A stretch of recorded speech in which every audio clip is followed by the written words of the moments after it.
Hi, everyone. I'm from Barbados. Good evening. Am I audible to? Yeah, am I audible to everyone? Okay. The major problems in the world are the result of the difference between how the nature works and the way people think. Anything else you are interested in is not going to happen if you can't breathe the air or drink the water. Don't sit this one out or do something else. We need to be with the nature. And the greatest threat to the planet is the belief that someone else will save it. So, on that note, once again, a big namaste, hello, and a big welcome to all the excellencies, erudite ladies, gentlemen, educators, brothers, sisters, chief guests, keynote speakers, expert panelists all over the globe. This is World Peace Summit 2022, organized by Vishwa Bharati United International Royal Council. And today, we have reached the 13th day of the summit, and you have been experiencing a kind of knowledgeable and lot of takeaways through all this rest 12 days. We have been having very insightful, impressive, and very ingenious kinds of sessions, lots of learning, lots of sharing, lots of solutions being provided to the Sustainable Development Goals from day 1 to 12. And today we will be talking about the Sustainable Development Goal number 13. So there will be lots of thought sharing once again, and there will be deliberations and lot more. We need to make the world a better place to live in, and we can do that by breaking all the stereotype and ensuring that everyone enjoys the rights. And this can be achieved only when we join hands and come together. So the first prime importance, which is very, very important for all of us, is that the average global temperature is increasing by about 0.85 degrees Celsius. Over the course of 1882 and 2012, many oceans have warmed up. So don't you think it's the right time for action? We need to develop industrially. But what about our climate? But what about a Mother Earth, which is getting drained out? The resources are being finished. We need to find a way out. We need to store the resources for the future, because the present is important only when we think about the future. The present is important only when we have a bright future. But the way the earth is moving right now, we can see that we have developments, many developed countries have flourished in, but what about our Mother Earth? So earth will only help you only if you take care of it. So on that note, today's very important topic which we have with us is climate action. So isn't that a very important thing? We need to think about the climate action in this day to day as we are progressing towards an advanced global development. So if we move against the global development, we cannot have development. So we need to move ahead, but keep in mind that there is no disaster happening in our earth. The greenery should be maintained, and we should find out a solution to all of them. And today's council will be discussing about a lot of solutions. The delegates who have joined us across the globe will be sharing their experiences and their knowledge in this venture, how they have culminated and come across a lot of solutions and sending it across the globe. So I request all the audience who have joined us in the Zoom platform as well as who are watching us live, do sit glued to your television sets and to your laptops or screens, whatever you're watching in, and write down the tips which they have been installing and they have already started. It's the time for action. 2030 is not far away. Ladies and gentlemen, it's the time for action. So on that note, I would love to invite our Vice President, so Professor Dr. V.J. Carolyn, ma'am, who will be speaking about the Vishwa Bharati, that is the summit, how it is organized. So over to you, ma'am. Good evening, ma'am. Thank you very much for inviting me. Good evening, good afternoon, and good morning to all the dignitaries, honorable chief guest, eminent keynote speakers, and panel discussion speakers. Thank you very much for being with us and making this summit a more powerful and successful with your august presence and with your insights and inputs. Thank you very much. I'm Dr. V.J. Carolyn, Managing Director of Vishwa Humanity United International Royal Council and Chairman, the Life Foundation. Vishwa Humanity United International Royal Council, it has been established under the government, central government of India.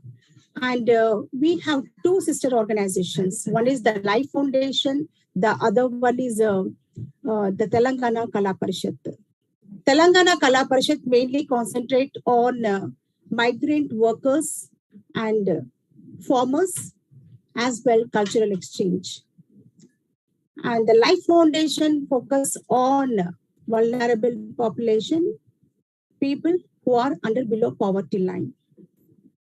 Both the organization focuses on the problems, conflicts, issues of their lives and try their best level to comfort them and make them little happy by providing them encouragement, support, provisions, financial assistance, and education. And we know the cultural exchange is very powerful weapon which makes the society, nations, and different countries of the world to be as one, a Vasudhaiva Kutumbam. So Telangana Kala Parishad mainly focus on cultural exchange and the activities, programs conducted by Telangana Kala Parishad, mainly appreciated by Chief Minister of Kerala and other chief ministers, and even the President of India. As the migrant workers are suffering a lot during COVID, and Dr. Rajarao Pagadipalli taken the issues, the burning problem of migrant workers to the notice of the government, and government immediately accepted and supported the migrant workers. As well, farmers campaign. Telangana Kala Parishad has taken up Save Farmers campaign and shown the solidarity to the farmers during their during the problem where the farmers have faced a lot of, and everyone knows during that time Telangana Parishad shown the solidarity and been with them during the problematic situation and said that we are with you. And the Life Foundation adopted the slum, which is of 500 acres of land, and we find slums clusters in that 500 acres of land. And we have seen that people are much addicted to bad habits, and not the head of the family is so negligent, never cared the family and taken the responsibility. And the students are not know what is education. And the Life Foundation has set up education centers in slums and imparted education.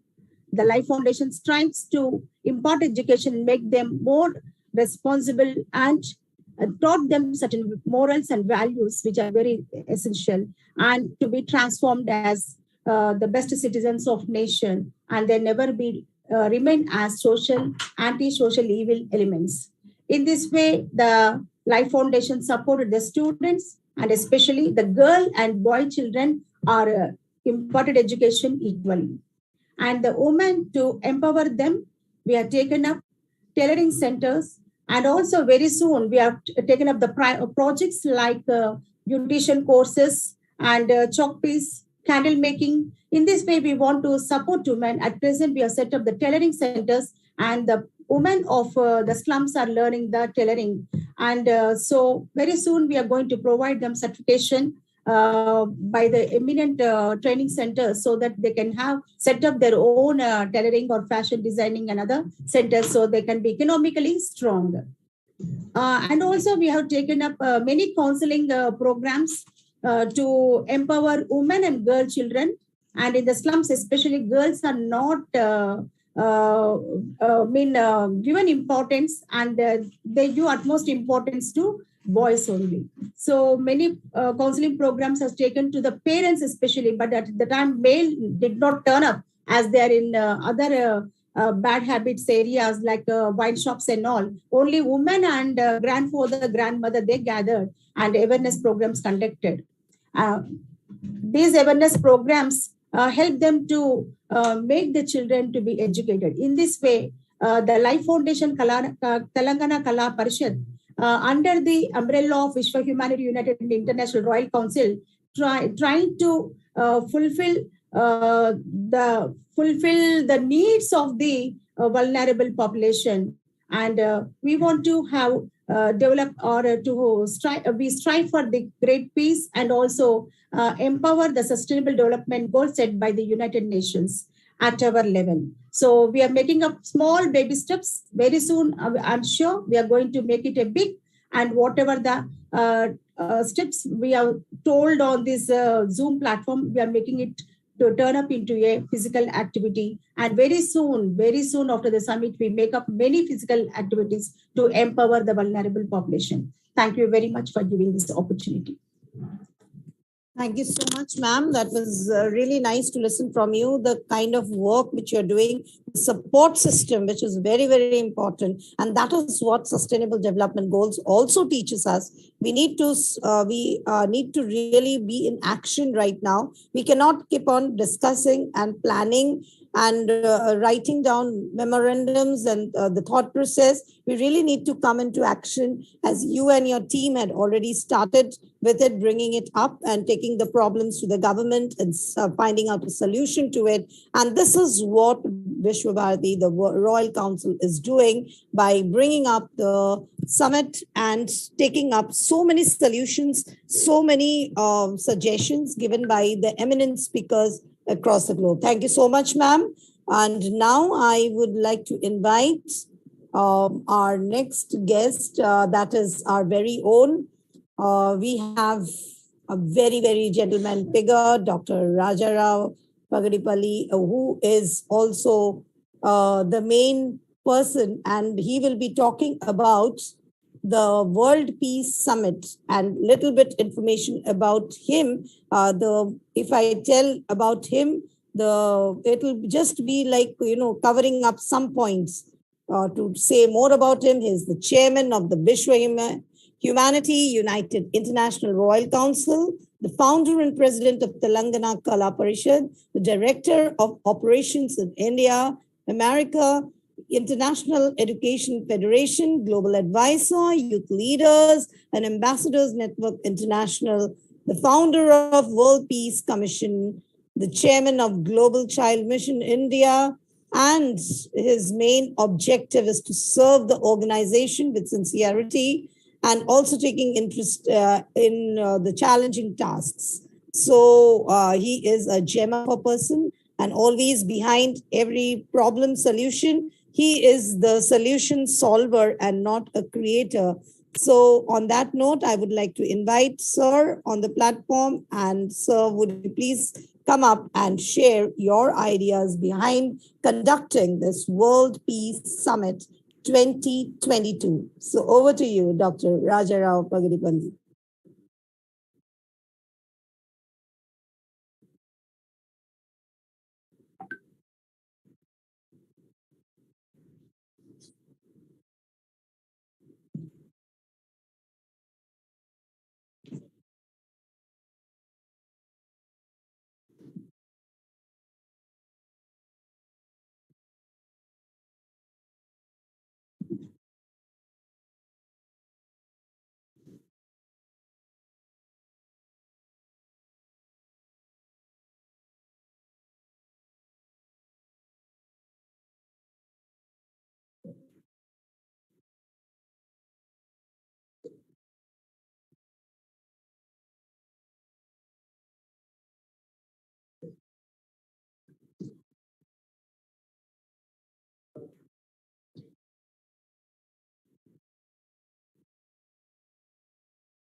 Thank you so much, Rajarao sir. That was in short, and we had already heard what Rajarao sir had said, that the action has started, and that is very important. In this platform, the eminent speakers and the personality, whoever is joined, they are speaking from their experience. Whatever they are sharing with us, they have already done it. It's not just in black and white, it's been worked out, and they have already seen the solutions coming up. And already the work has been started. So it's a big shout out to those who have not yet started working on the climate action goals. You need to really culminate today's action and listen to the speakers, all the erudite speakers who have joined us today's session. Just keep a note how they have been working and how they have been able to bring around some possible changes across the globe, because the climate is very, very important. Climate change and world peace, SDG goal number 13, is interrelated with all the other goals. Of course, as Rajarao sir said, all the 17 goals are connected to each other.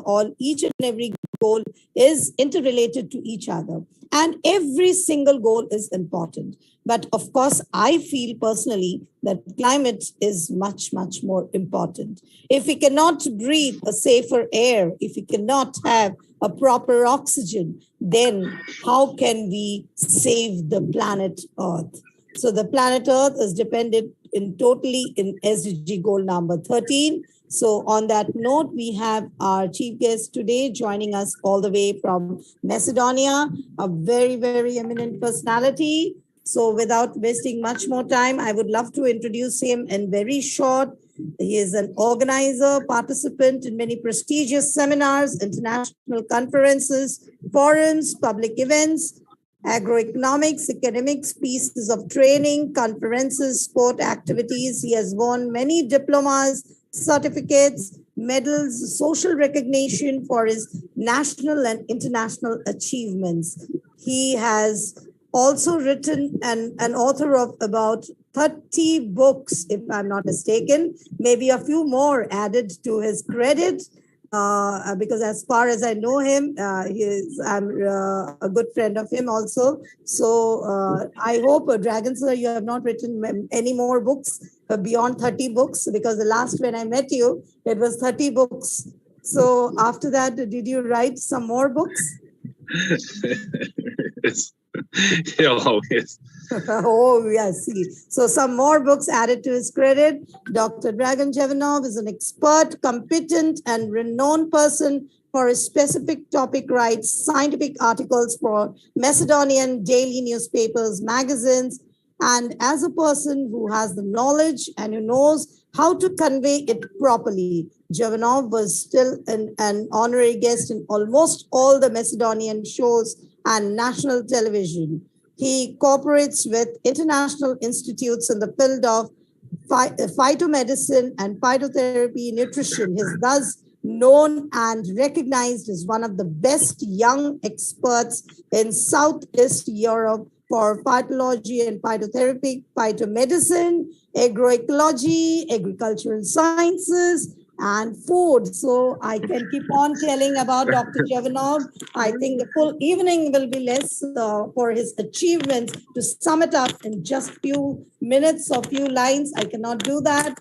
So, sir, we would all love to listen to you. Over to you. Tell us about SDG goal number 13. So over to you, Dr. Jevanov. Thank you. Thank you very much. Thank you, Mom. Hello, everyone. Thank you, Mr. Raja, for inviting me. I'm honored to be part of this World Summit today. I speak climate change, mainly due to human activities. We realize billions of tons of carbon dioxide and other gases each year that trap heat in the atmosphere. The more greenhouse gas emissions we emit, the greater the future climate change. Therefore, limiting climate change as well the final change of climate change solution. Climate change mitigation refers to the effect of reducing or preventing further release of greenhouse gases in the atmosphere. Examples of mitigation include switching to renewable energy, designing energy efficient equipment, recycling, building more bike and hiking trails, improving forest management practices, or changing consumer behavior. Mitigation can be of a complex nature as a project plan for a new city, or simply as turning on off an electronic device. Action are taken locally to internationally. For example, by concluding achievement and agreements to reduce greenhouse gas emissions. But in general, individuals, communities, and even entire nation prefer someone else to the mitigation as long as they can enjoy the fruits of other efforts. Climate change solutions, the problem is that everyone wants to drive for free. No one will do the job, and we will not be able to stop them of change the direction of climate change. This is now as a problem of collective action, and climate change is a prime example. Climate change is affecting the whole planet, and as we'll have seen, many of the most affected have contributed the last to climate change. So let us all work together and solve problem. Of course, of global warming in opposite direction will require a sustainable reduction in greenhouse gas emissions. We call the mitigation of climate change. In addition, because climate change is unavoidable, the population and ecosystems on which we depend must be prepared and act in order to deal with them. This is called adaptation. Let us look at some example of what mitigation and adjustment measures can be taken. You probably hear a lot of about sustainability, especially when it comes to environmental uses. What exactly does that mean? Sustainability, for example, refers to the way we humans use the natural environment. We do it in a sustainable way that it means that we meet our needs without harming the environment, so that future generation can live well generations. Type of adaptations, there are many types of adaptation. Forecast adaptation, change are made before the efforts of climate change prevention. Reactive adaptation action are taken or something already happened when a farmer acquire a new irrigation technology because due to drought they can no longer grow their crops. Spontaneous adaptation occurs only in response to change in the environmental natural system or the market, or due to well-being human system. Planned adaptation based on the knowledge that the change have already occurred or will occur. A decision is made what types of action will be taken in order to return to the previous one to maintain or achieve a new and desired condition. One type of planned adjustment may take the form of change to building rules to make new buildings more sustainable in warmer climates. Photovoltaics, the goal should be a priority to ensure greater energy efficiency worldwide. Recently, in addition to energy efficiency education efforts, a turnkey service offer for the installation of photovoltaic system in households, and business should be encouraged. By using the renewable energy of the sun, household can cover over 30% of the annual consumption of electricity. And companies, in addition to the realized savings, increase their responsibility and sustainability by using the so-called green energy. The interest in the service is great because the benefits are huge. In the future, this system should be supplemented and improved, especially in poor countries around the world. Thank you very much. Greeting from Macedonia.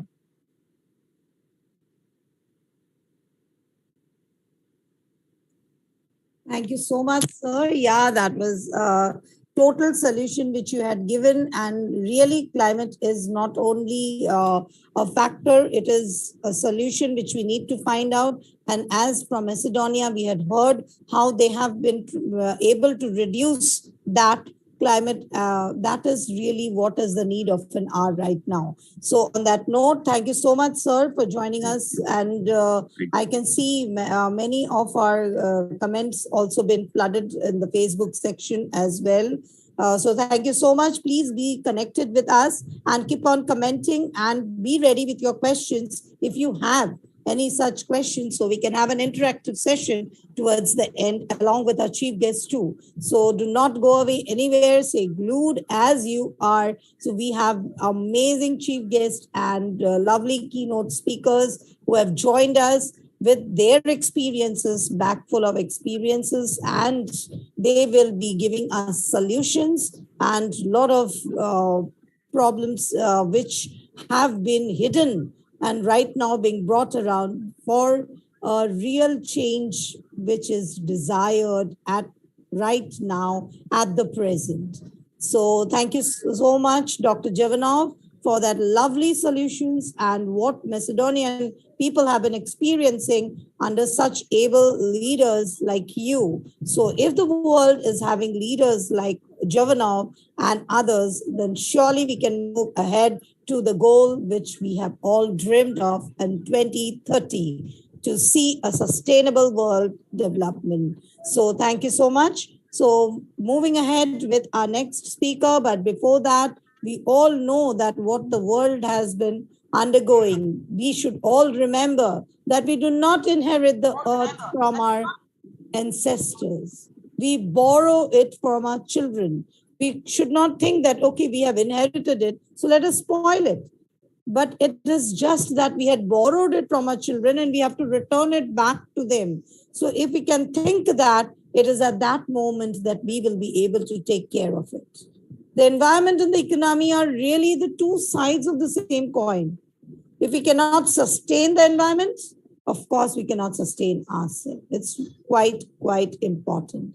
On that note, I would like to invite my next chief guest for the evening, all the way from Georgia, Dr. Igna Karcheleva, global educator, managing director at Global Trainer Academy, Georgia. So, ma'am, we can have a lot of brief summary about you, about your achievements.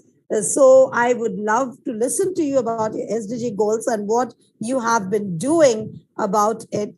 So we are all, ready to listen to you. So over to you, ma'am. The virtual platform is all yours. Hello, everyone. Hello. Today is a very important day for me and of course for us. Thank you for invitation. Congratulations all speakers and organizers. And today I am talking about sustainable goal setting. I share my screen, okay? Please. Yes, ma'am. Yes, ma'am. Okay. Yes, thank you very much. Okay.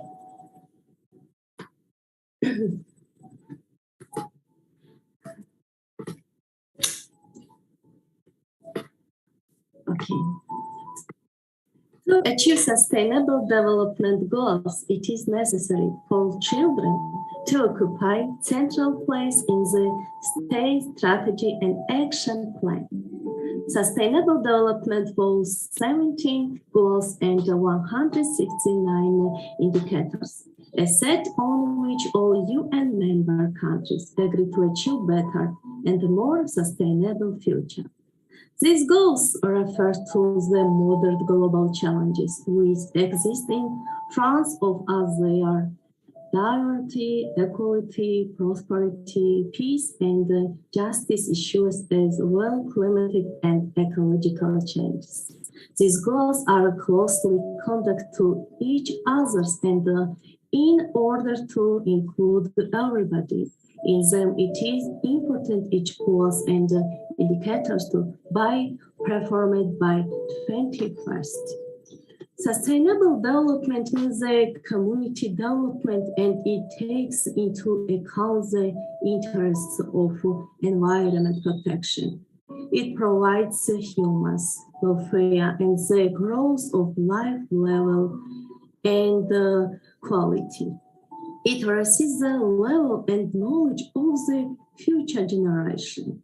Students should understand the contents of the short and long sustainable goals for reaching economic welfare and the contents of optimal use of the natural resources. The main thing is to teach them communication. Okay. Climate change.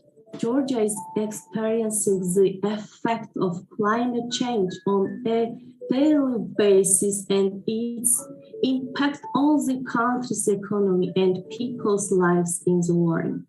Rapid melting of glaciers and landslides are observed in Georgia. The floods have already triggered well-known tragic events in Tbilisi. On June 13, 2015, when a disaster rose by climate change claimed the lives of 24 people. Yes, where is that?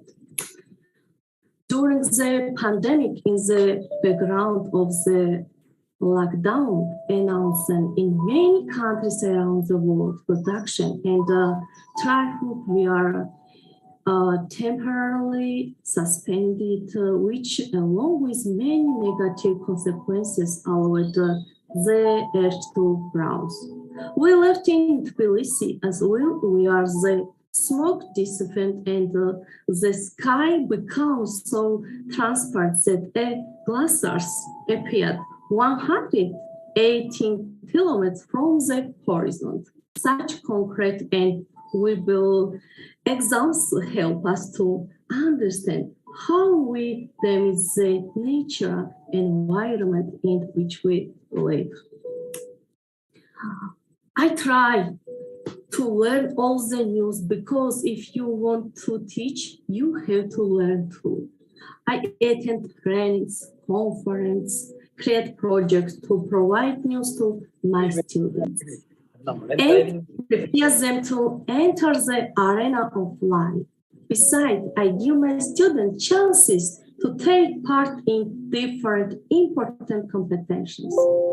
I have the first place winner of the project about changes in climate who have arena, a question, prize, and gifts. Okay. 1 moment.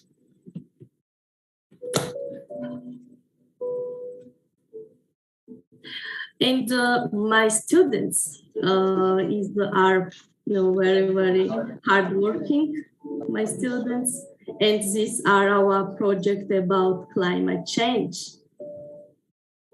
Yes.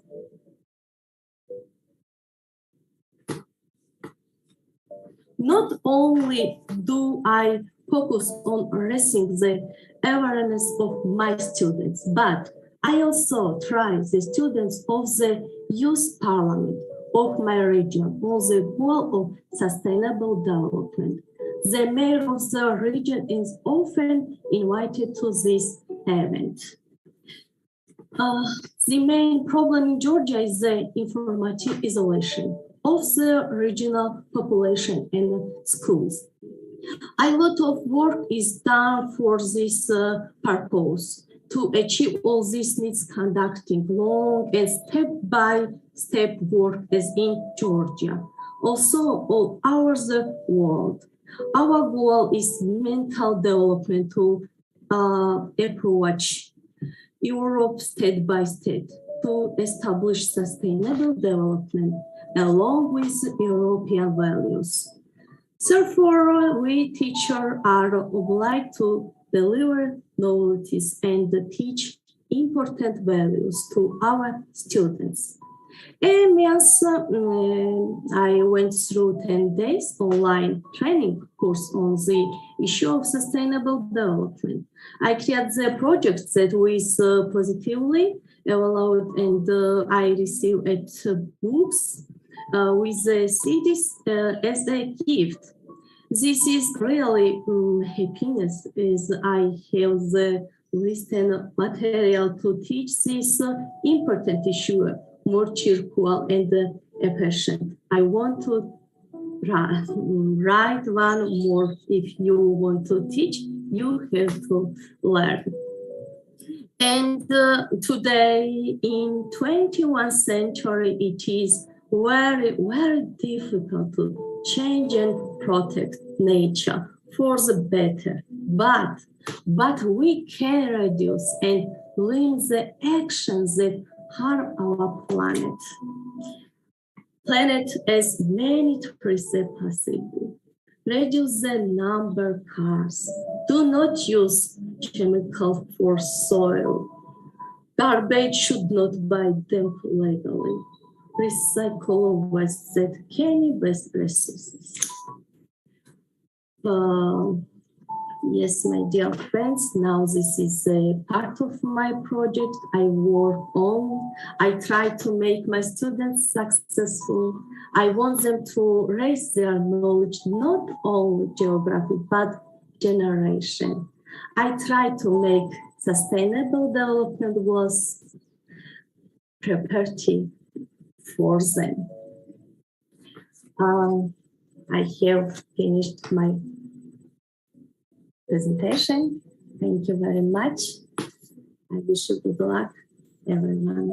And thank you. Thanks a lot.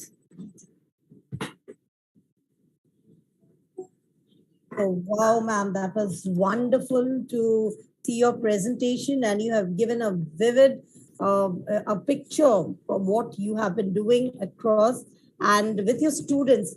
Especially, it's very important, as ma'am had said just now. I just want to take it from ma'am that the children are very, very important. We need to train them first. If we want to see the change, we need to start from the younger generation.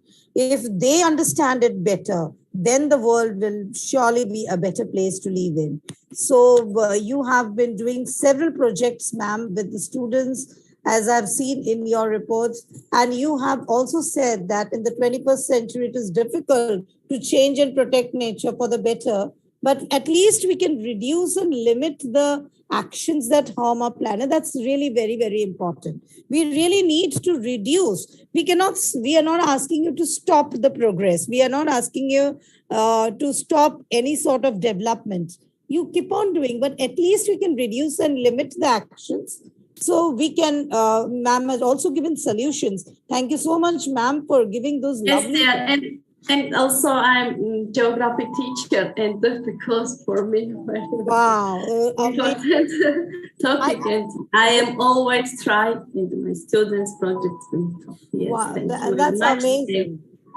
I just love the solutions which was provided. I hope everyone has heard it clearly, that plant as many trees as possible, reduce the number of cars.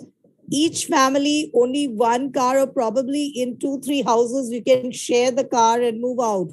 It is not necessary that from each family, 4 cars move out of the house. So thank you so much, ma'am. This is such thank you so much. Practical solution, which we are not installing it. We are every day living into it, and we have in our family right now, because the development has grown so far and everyone needs to reach the destination in time. Everyone takes out their own car and zooms out of the house. So as you have given in your solution, recycle waste that can be recycled. So use that. Garbage should not be dumped illegally. So lovely solutions have been given by ma'am, as well as how the students have been working on it. So thank you very much. And it was very nice. I just took a lot of takeaways from your session, ma'am. And it was lovely listening to you, and the way you said it with just a small smile on your face, that too was amazing. Thank you so much, ma'am.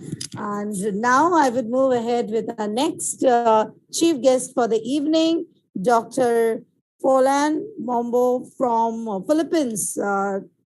I hope I'm pronouncing it correctly. Please forgive me, sir, if there is any mistake. Dr. Folan Mombo, are you there, sir? Yes, ma'am, I'm here. Yes, thank you. Thank you, sir. Thank you. I can see you now. Yeah, so as you know that the World Summit has invited the delegates across the globe. So we have Dr. Portland Momo from Philippines joining us this evening, and he will be showing and sharing his views about the SDG goal number 13. He is a humanitarian diplomat and international researcher. Wow. An international book writer all the way from Philippines, who is having a lot of views about SDG goal number 13, climate action and world peace. So, sir, the virtual platform is all yours. Over to you, sir. So, good evening. So, from the Republic of the Philippines, so mabuhay. So, our country, the Philippines, is greatly vulnerable to the impacts of climate change. Just like what happened last 2013 and 2021, the Philippines experienced just the devastated Super Typhoon Yolanda and Super Typhoon Rai, which greatly affected the south area or the Visayas Island of the Philippines, which caused severely death and hunger.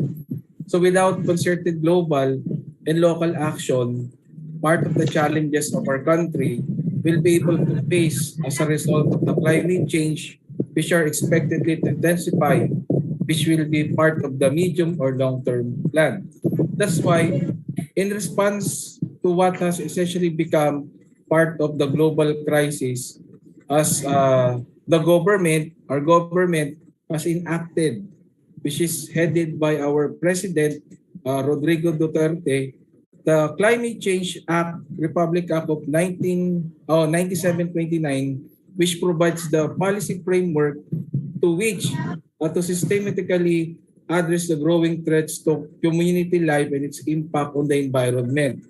So this was been developed in order to establish an organizational structure about the Climate Change Commission or CCC, which will be able to function and resources as part of the climate change. So the functions of that commission, which was been developed, that is to formulate a framework strategy and program in consultation with the global effort to manage climate change. And another is to mainstream of climate risk reduction into the national, sectoral, and local development plans and programs. And also the assessments of vulnerability and facilitation of the capacity building. And of course, the formulation of framework strategy and program in consultation with the global effort to manage climate change in the Philippines. So part of the program, the strategy, has recently been translated as part of the program of the Philippines, which prioritizes, of course, the food security, of course, the water sufficiency, and of course, which is part of the ambition natin 2040, which is a picture of the future, which set of life goals and goals for the country. And this is a different from a plan which is aligned or anchored to the 17 SDGs of the United Nations. So that would be all. Thank you and good evening. Yeah, thank you so much, sir.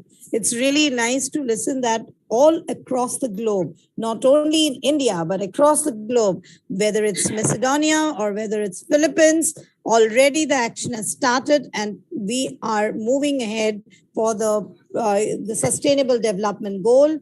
And climate is an important factor. So thank you so much, sir, for sharing your views on a very, very important topic today, which we are invigorating. I can see a lot of comments also coming up in the Facebook section.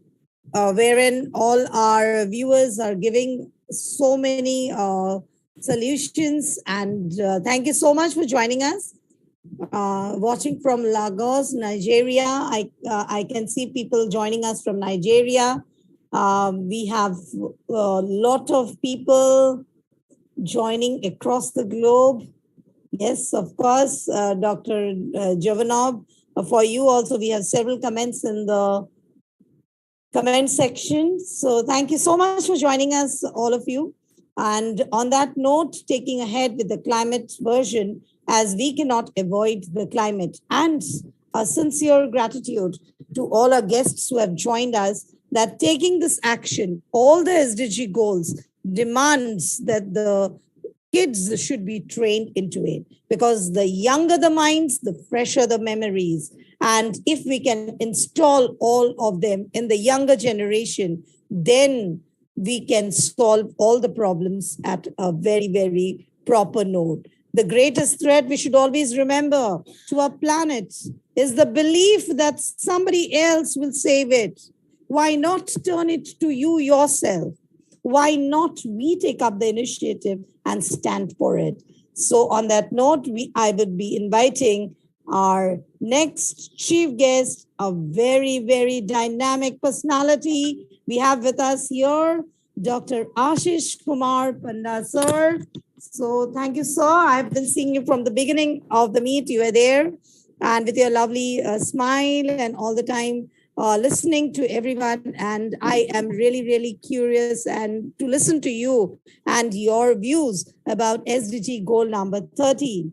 So Dr. Ashish Kumar Panda is the head corporate of interface and faculty strategic management area at Nalsar University of Law. Oh my God. So that's amazing. So we welcome you to the World Peace Summit from the Royal Council. So we are waiting to listen to you and your views about SDG goal number 13. So the virtual platform is all yours, sir. So over to you, sir.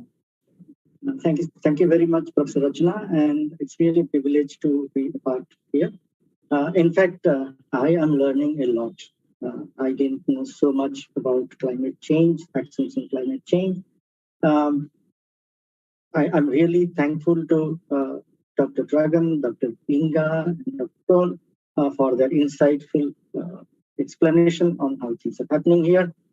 In fact, as far as I'm concerned, I worked in industries for about 25 years, and then I thought, let me give a try in academics, then moved on, did my PhD primarily on design parameters of organizations for sustainable development, and then started working in academics. Though I am working in Nalsar University of Law, I teach management students. We have a management department there. And I start again saying, good evening, ladies and gentlemen, but I would rather say might be good morning or good afternoon to the distinguished panelists and the guests who are in their respective time zone. So for some of you, it might be good afternoon. And I really am thankful to Vishwabharati Humanitarian Council, Royal Council for providing me this opportunity to speak here. And today's topic or today's theme is regarding action for climate change. And this happens to be the 13th Sustainable Development Goal out of the 17 that has been set in. And climate change, if as we all know, is leading to heat wave, famine, floods, cyclones all over the world. We are in India in last decades or so, we have been seeing so many cyclones, devastation all around. And the frequent occurrences of this puts tremendous pressure on agricultural production, creating scarcity of food grains, creates problems in water management, health system, infrastructure, disruption of basic services, and all this are happening due to the change in climate. And of course, needless to say that the change in climate is not natural. It is all created by us. We have been exploiting Earth so much that it is making changes in itself. It is adapting. And all these things are creating rise in ocean temperature, shrinkage of Arctic ice, rise in sea level, increase in global carbon dioxide emission, ozone layer depletion, and all those things. Of course, I had so many technical people here, so as far as me compared to them, I have little knowledge on these mammoth issues. However, as my research area is on organization design and possibility of sustaining the organization over multiple decades through intervention in design parameters, I might put forward my views on sustainability issues. Being a person from industries for several decades and shifting to academics few years back, I would talk about industrial effects on climate.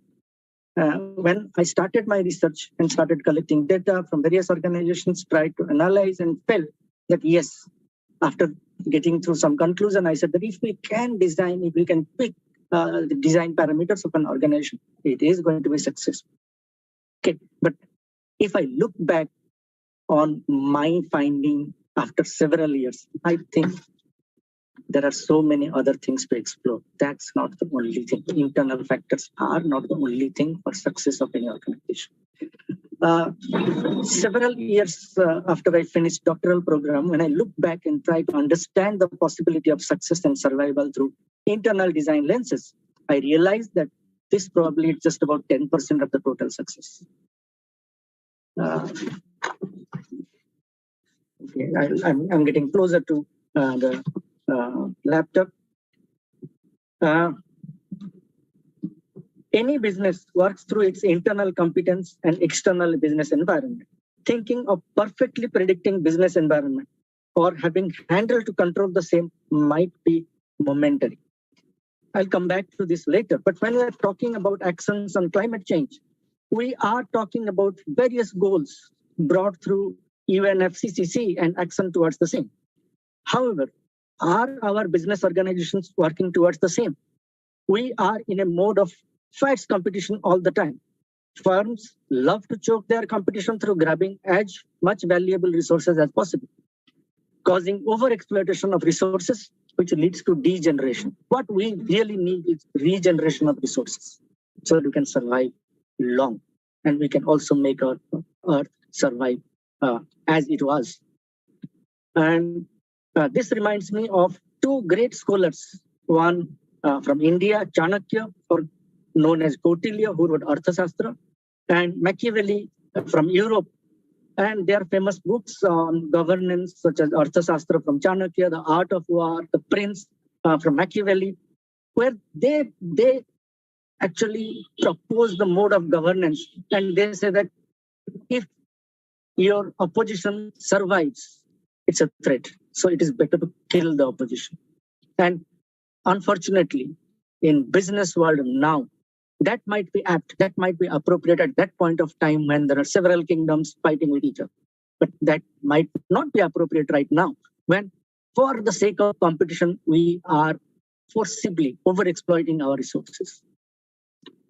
So maybe their policy was appropriate during their period where instead of business, it was survival of kingdoms, and it was important to trounce the opposition to stay in power.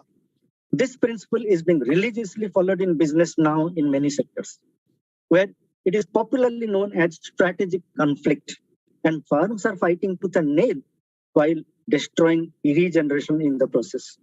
We have a policy as far as this goal is concerned, SDG 13. We have a policy for carbon trading as climate action. This encourages firms and businesses to reduce greenhouse gas emission.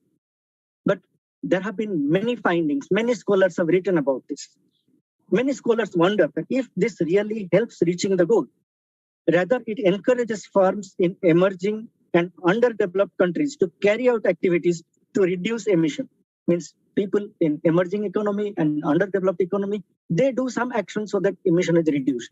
And that is quantified and traded as carbon trading. And that trading happens for the organizations who are there in developed countries. They incentivize these people and almost they get a license to exploit, to use fossil fuel and to go for a different type of emissions, which are not supposed to be done.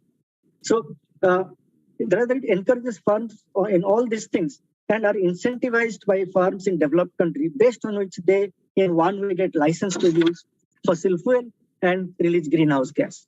This also has resulted in several bureaucratic layers, certifying agencies, audits, all these things go on. But ultimately, what has happened? The carbon, the greenhouse gas emission, if it is reduced in one part of the world, it has increased in another part of the world. The overall goal, overall global emission has not really drastically reduced over a period of time, despite all these efforts. So with all this flurry of activities for decades, we have practically not reduced emission to a large extent. The nature, Earth and its gaseous layers really don't understand if the emission is happening in India or Sri Lanka or whether it is happening in some part of Europe. The overall reduction matters, which can help contain global warming. So instead of just incentivizing, if there could have been another handle to disincentivize or penalize for increase in emission, that probably, that's a thought. It can be, there are policymakers who would take it forward. The greed of firms for larger market share, defeating the competition, is pressurizing our action for climate. This reminds me of two characters again.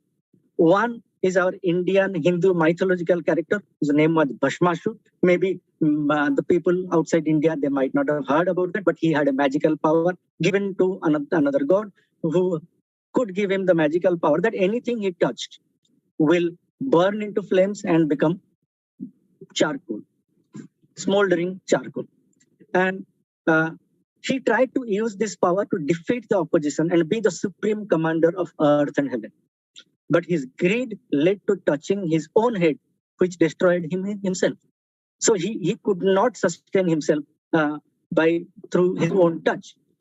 And his wish to conquer the world by his magical power stayed a distant dream. He could not enjoy the fruit of his power. Another person who was the Greek king Midas, we know about Midas' touch, who touched everything, who turned everything into gold with his touch. He was so greedy for gold and wanted to have more gold reserve than anyone else. He touched everything on his path and turned them into gold. But unfortunately, his family members, people from his kingdom, everyone became gold. And he had no one to rule and enjoy life with. If our business continues with this tempo, probably we are few decades away till our resources degenerate. Our greed will reduce the resources in this world on earth, and the world will plunge into extreme poverty and misery. Therefore, it is important to think of our actions, and I would refer to the Gandhian principle, where every individual, organization, community, and society should act on such a manner which would lead to welfare of the weakest. Then only overall development and prosperity is possible. Climate change is related to nature. It is also important to get some idea about the nature of the nature, how the nature behaves, what is the nature of the nature, and which is, of course, very, very difficult to ascertain so far. We still are not able to scientifically explain many phenomena and have probably explored a minuscule proportion of nature. The human race has to give due respect to the existence of other artifacts and nature, be it non-living matter, living beings, or invisible forces like our gravitational forces, your wave theory, your particle theory, whatever, invisible, visible, tangible, intangible, but all of them are part of this earth. And they have equal right on earth as others. The only constant on earth is a change which continuously evolves through millions of interactions which happens between entities within earth. And we definitely cannot control nature. Every time mankind has tried controlling nature, some adverse outcome has come over a period of time. Therefore, the only way we can contribute is to have the positive intent and make every move in a business which would be aligned to our intent, our positive intent. If we do so, the environment will automatically stay aligned and our actions would be more meaningful. This holds good for nations. This holds good for entities like business, society, community. All these can manifest their intent through policies and implementation there. I hope we will see a better earth through collective action. Thank you so much for your patience. Thank you so much. Thank you so much, Dr. Ashish Panda. That was amazing. And the correlations which you have pulled out from our history and generations That was really superb. I was really imagining being a literature student myself and a teacher. So we always pull out, read the stories to the kids, and we associate it with the SDG goals because that is now the prime requirement globally. So on that note, you have given so many examples, so many rulers in the history, how they have brought around to certain aspects which we need to keep in mind while setting up the SDG goals and while working on it. The best one I felt was which got truly connected with me. Of course, the others were also very, very good. Of course, the best one was the Midas touch. That yes, if we keep on utilizing the nature, Mother Earth, one day we will exploit it, and everything as King Midas could not have. Even his own family turned into gold. His lust for gold, his greed for gold, he lost his own family too. So that is the greatest pain, which we too will be suffering in the long run if we do not understand what nature is giving us and how we can be using this nature for the future. We need to channelize our goals. Since you are from the technological world and you have been doing with the business also, so business needs development, but who is telling to stop the development? You need to do the development, but there should be a way out where we can save our resources and move ahead for the development also. So you have given ample of solutions, sir. It was wonderful listening to you, and especially when we listen to stories and correlate it. I don't think any one of them could not understand because the stories are so evident and anyone can just Google them out. All the kings and the emperors, anyone will be associated with them. What are the mistakes committed? And this will really help us in curving our way to reach the sustainable goals by 2030.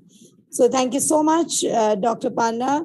It was amazing listening to you and your solutions which you have given us.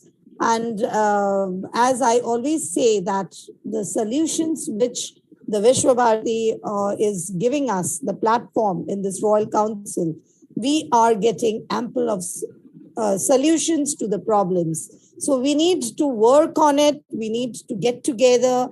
And it's really the time of action. There is no more pondering, no more stopping. We just need to do the action and solve what is needed right now. That's the need of an hour. And we are all progressing towards it. We had heard all our chief guests right now. We had Dr. Jovanov, Dr. Inga, then we had Dr. Ashish, then we had already heard their solutions. Now we need to come into action into the film. And we should not forget the children's mind, which I again and again say in all my sessions, that children are the basis of all the development. If you want to change, you need to change or mold or bring an impact in the minds of the children. Then you can bring a real change across. So if the children gets attracted, if the children gets more motivated listening to you, then you have really done and you have really break the shackles and the world will be a truly better place to live in. So thank you so much, Dr. Ashish. And on that note, I would like to now invite my next very, very dynamic co-host along with me. She has been waiting, but I just want to introduce her because she is very young and dynamic.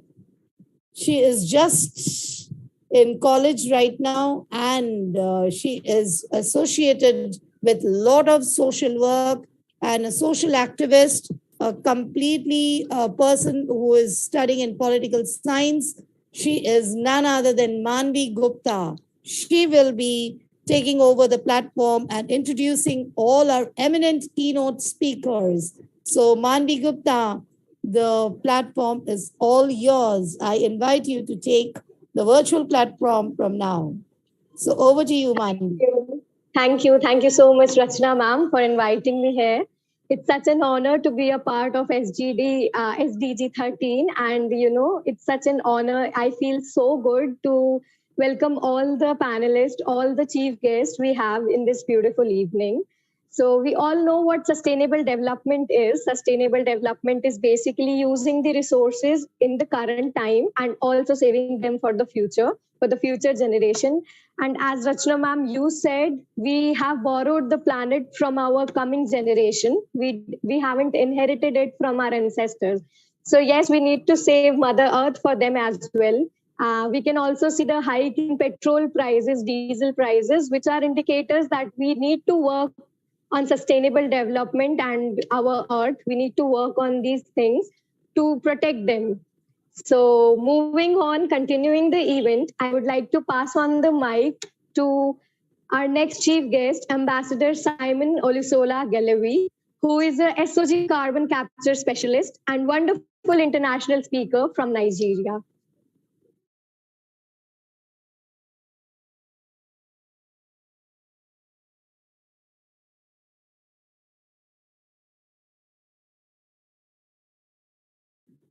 Sir, are you there in the meet? Simon, sir? I don't think I can see. Rajarao, sir, I don't think he's there. Yeah, take the next speaker. Okay, so moving on, we have the founder and director of Binkle World Private Limited, a marvelous woman, Miss Archana Burman. Up to you, ma'am. Thank you, Manvi. Thank you so much. Good evening, good morning, good afternoon, and it's my honor, it's my pleasure that I'm part of this eminent speakers forum. Thank you, Dr. Rajarao, and thank you, Rachna ma'am, for inviting me. I'm so glad that I'm sharing the stage with each one of you, such an eminent speakers, and this is such a takeaway for me, you know. Let me start for today's topic. Before that, let me introduce myself. Myself, Archana Burman. I'm from Kolkata, India. I'm a single mother. I'm an educator. I'm an entrepreneur. I'm a founder director from Binkle World Private Limited. I'm a author. I'm a dancer and choreographer. I'm a mind healer. And I'm a brand ambassador. And I'm a world record holder from IIU and IDY too. So today's topic is climate action, SDG goal number 13. So here is the introduction. Between 1901 and 2010, the ocean expanded due to warming and throwing due to the climate change. The mean sea level increased by 19 centimeter, and the global warming has increased like anything. The frequency of rains has changed, the late and severe floods has occurred, extreme droughts, and some same case in winters also. The temperature is higher than normal level, and the summer also the temperature level is very high. The hot summers, cold winters, these changes has brought serious consequences, sometimes even in very irreversible, affecting cultivated land and extinguishing land, marine animals and planets. It's affecting planet Earth like anything. So what is SDG 13? Sustainable Development Goal 13 is about climate action and is one of the 17 Sustainable Development Goals established by the United Nations in 2015.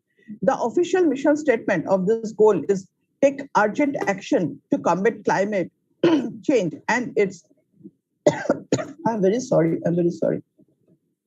Impacts. SDG 13 is one of the biggest goal right now because as Rachna ma'am has said, pure water and fresh air is the only thing one can, have a better life. And we have to have a better life, and we have to keep this in mind that we have to take action on this. So what is the meaning of climate action? According to UN, climate action means stepped up efforts to reduce greenhouse gas emissions and strengthen resilience and adaptive capacity to climate-induced impacts, including climate-related hazards in all countries, integrating climate change measures into national policies, strengthen and planning. What we need in action, climate change is now affecting every country, every corner, and every continent. It is disrupting national economics and affecting lives, costing people, communities, and countries deadly. We have seen how we have affected in during Corona, During Corona, we have understood how we have tortured our Mother Earth.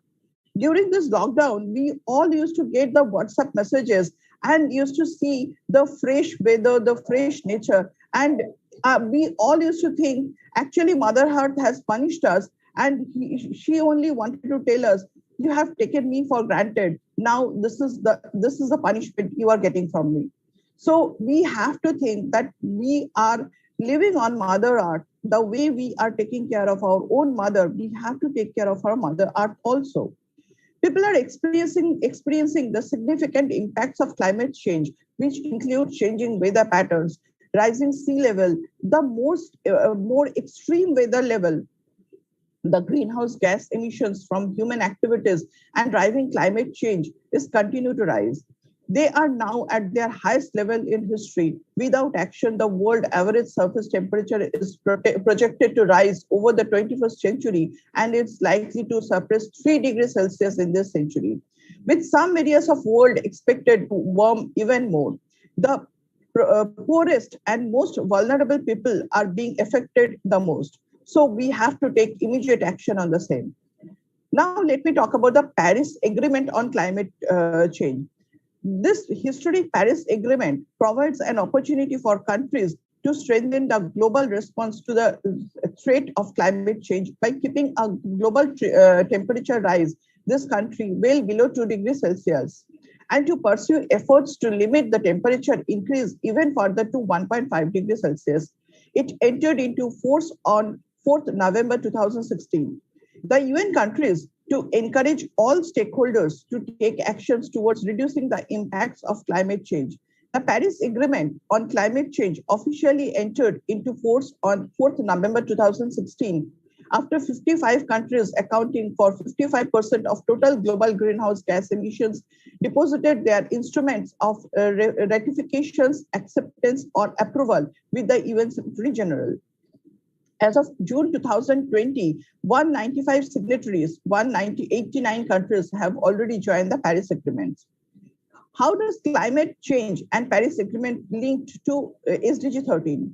A strong climate agreement backed by action on the ground will help us achieve the sustainable development goals to end poverty, build stronger economics, and safer, healthier, and more lively societies everywhere. There are 12 of 17 sustainable development goals and directly involve taking actions on climate change. In addition to climate change having its own goal, the Paris Conference featured thousands of climate action announcements that demonstrate how civil society and the private sector are moving forward to address climate change. There are some facts and figures. As of 2017, humans are estimated to have caused approximately 1 to 1.5 degree of global warming above pre-industrial levels. Sea levels have risen about 20 centimeters, that is around 8 inches, since 1880, and are projected to rise around 30 to 120 centimeters, that is 1 to 4 feet, by 2100. To limit warming to 1.5 degree centigrade, global net CO2 emissions must drop by 45% between 2010 and 2030 and reach net zero around 2050. Climate pledges under the Paris Agreement cover only 1/3 of the emissions reductions needed to keep the world below. Bold climate action could trigger at least $26 trillion in economic benefits by 2030. The energy sector alone will create around 18 million more jobs by 2030, focused specifically on sustainable energy.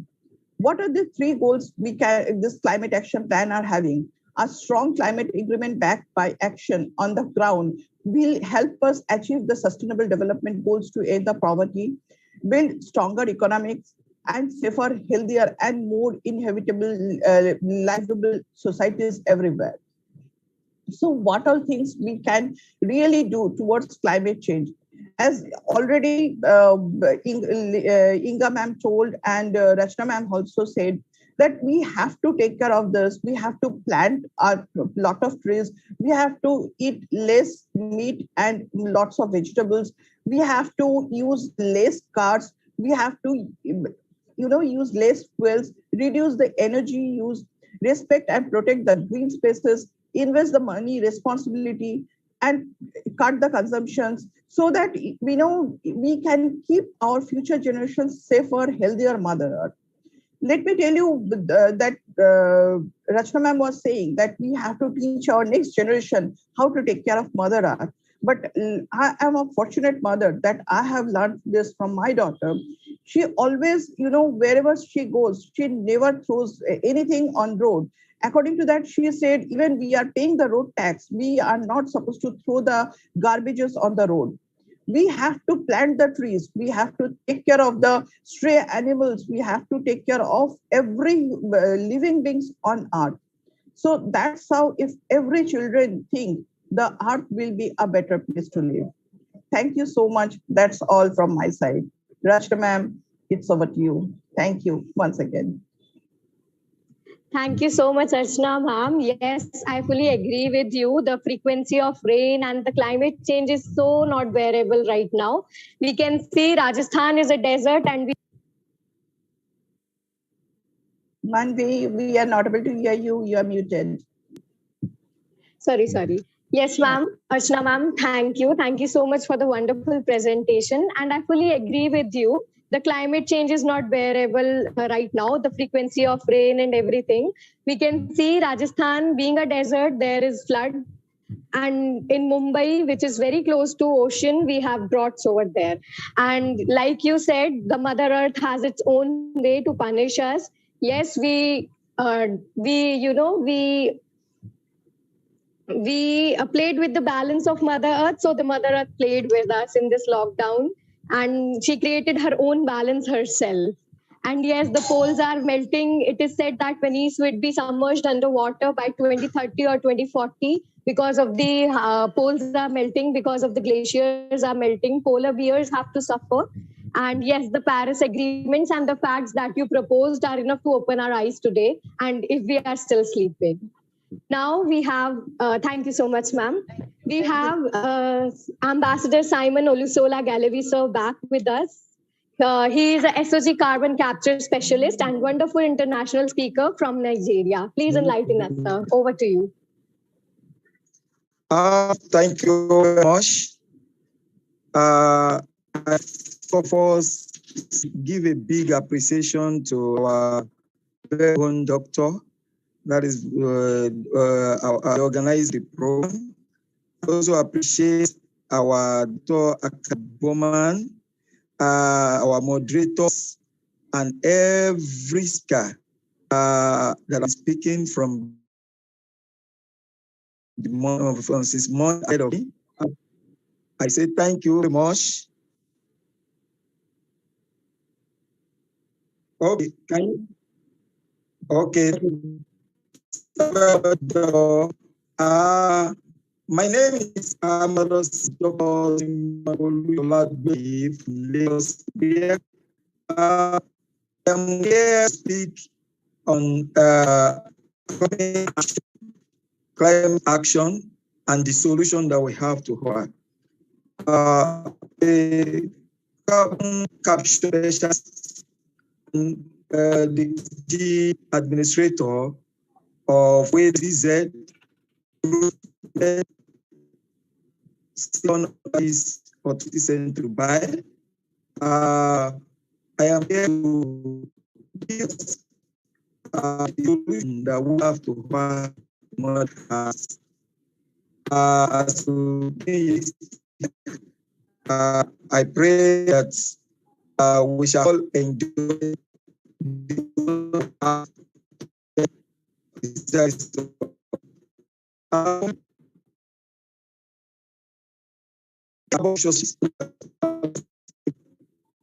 we are actually specialized on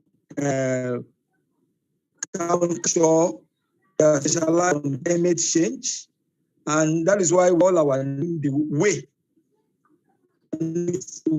ZZ, the way to carbon zero. That is what we call our aim. And and we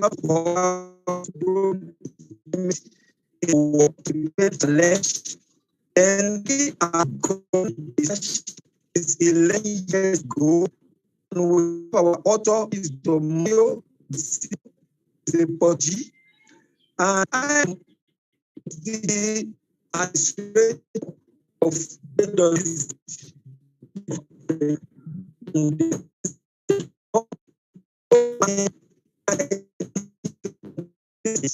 is there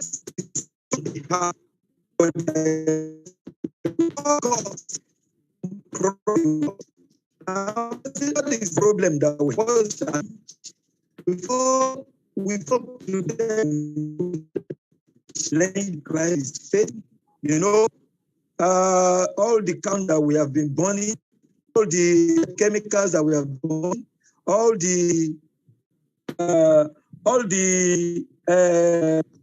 trees that we and any other thing that we do it for our own good. So we already use them to hinder the particular climate, and we have already declared. So the problem is we've injured the mother, and we need to all look for solution. I have been listening to many speakers and many people. We have seen that, but our solution is quite different and in another way. So, and what is the solution that we have for us?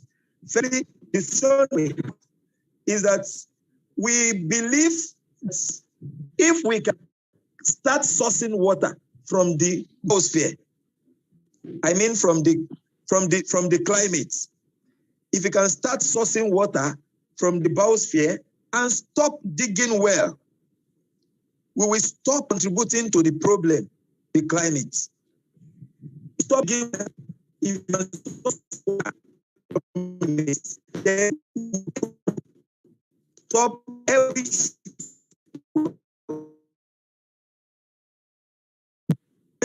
Can you hear me?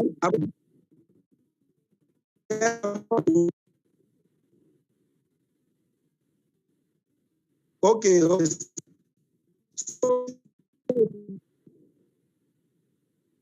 Okay, sir. Okay, sir. So the solution that we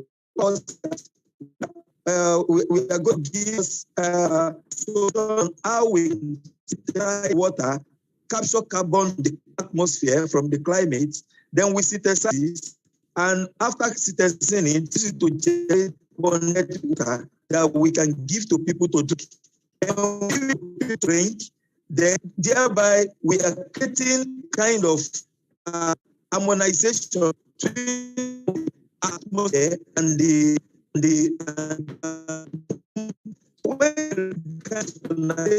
then automatically.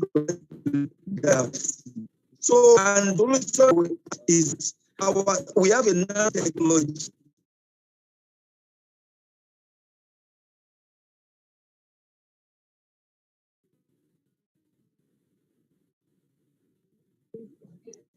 Thank you, Simon, sir. It was, you shared your wonderful thoughts and we received so much of information and knowledge from you.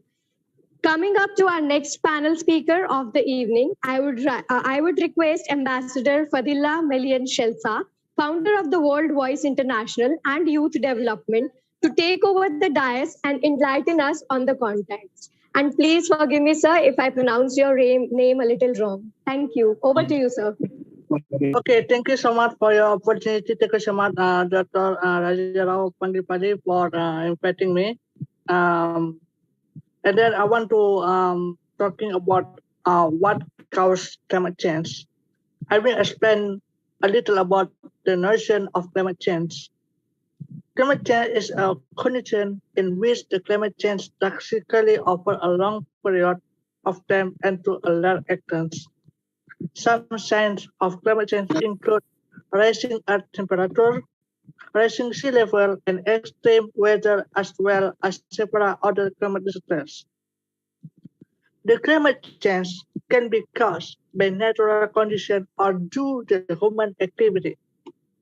It should be underlined that climate change can occur as a result of human activity. What kind of activity? This activity includes logging and forest burning or purpose for land conservation purpose, for long use of technology without any solution. Are you aware? We know that Indonesia is trying to become a developed country, which want to have modern technology like other countries. But will the use of modern technology actually make Indonesia pollute, making Indonesia worse off because of other emerging disasters? The increasing use of fossil fuels began to count more greenhouse gas to be released into the atmosphere. Electricity powered by fossil fuels such as coal or natural gas. Then add with transportation, fossil that use fossil fuels are now increasing rampant. Then what is the problem that happened? For the first, disease outbreak increasing. Result of unhealthy air that will make respiratory disease increase because air pollution will reduce lung function. In addition, disease outbreak in the form of skin disease. Dengue fever and malaria can be caused by prolonged flooding, which make the environmental slum and dirty. The second, natural disasters that come and go. Are you aware the natural disasters that come and go are also related to the cause of climate change? As a result of climate change, the weather becomes extreme, easy to change and unstable. For confluence due to very heavy rainfall at one time, strong winds, which also often climb levels. And the third, drought occurs. This can occur due to climate change, which makes global warming so that it has an impact on drought not only to Indonesia but also in other countries. And then, what is the solution of climate change? For the first, save energy for fossil fuels. If we cannot make sustainable for fossil fuels, we can save energy. So the use of electricity and electricity is an important thing in our life. But it would be nice if we were able to save electricity is limiting the use of private facilities, especially for residents who live in big city, get to working or playing if you want to travel with a distance is not too far away. Second, save water. This is very important. Save water. Saving water is an offer to prevent drought. Don't you want it if our country already experience water crisis? And the third, take advantage of natural energy source. This is to reduce energy expenditure. For example, drying clothes by introducing sunlight as well as illuminating the room by introducing sunlight, not just leaving out a long light. Opening windows to be able to feel the wind of naturally by using air conditioner and fan. For the first, green the earth by planting trees, and for the first, give as many visual messages as possible to people wherever they are. Starting for the small level, for example, in the faculty of climate change has a slogan, beneficity on the road, so the more and more people will realize the earth is necessarily suffering for man. His condition was getting older and his condition was getting harder and harder. From this way, imagine if all this positive activity can influence and be carried out by many people. Then at least we are able to reduce global warming in Indonesia and over the world. And even if this method is familiar, we can reduce global warming in the world and other things. There will improve the setting situation.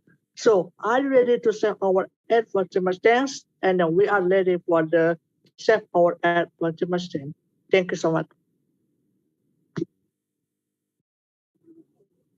Thank you so much, Fadila sir. As you rightly said, the problem created by unhealthy air, the UV rays coming to our earth, skin problems, respiratory diseases are very common in this time. Even the children are having the problems. And you know, the fossil fuel emission, the CFC emission, the electricity wasting can be saved. And we are taught from our childhood that we should turn off the light switches and everything when we move out of the room. We can use public transport and make a step from our side, make a change from our side to protect the Mother Earth. And as you asked, are you ready? So yes, sir, we are fully ready. Thank you so much for the wise words. Yes. You know that I always talking about if you want to campaign about climate change, you can start from your university or your family. Please, climate change is the aware for the climate change. It's about as me as young people. I always campaign about climate change in my university. That's why I'm talking about climate change. Thank you. Yes, sir. Thank you, sir. Now, I would like to call upon Dr. Afolabi Timothy, President of World Peace and Climate Change from Diplomat Organization, into the spotlight. Over to you, sir. Thank you very much. I will request that my screen should be shared, please. Thank you.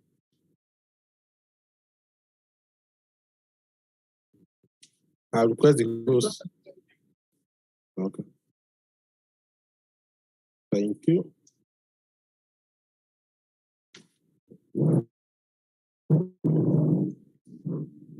Can we all see my screen, please? Can you see my screen, please? It's visible? Thank you very much.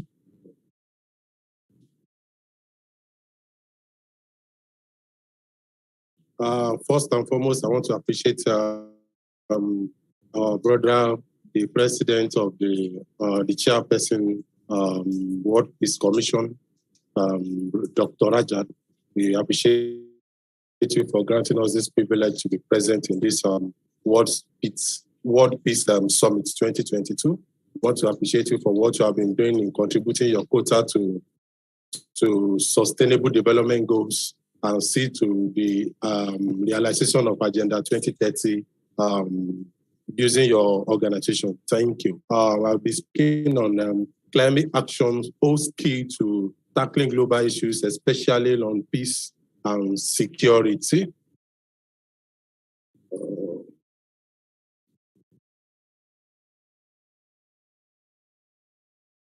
Okay. The impact of climate change on global peace and security was high.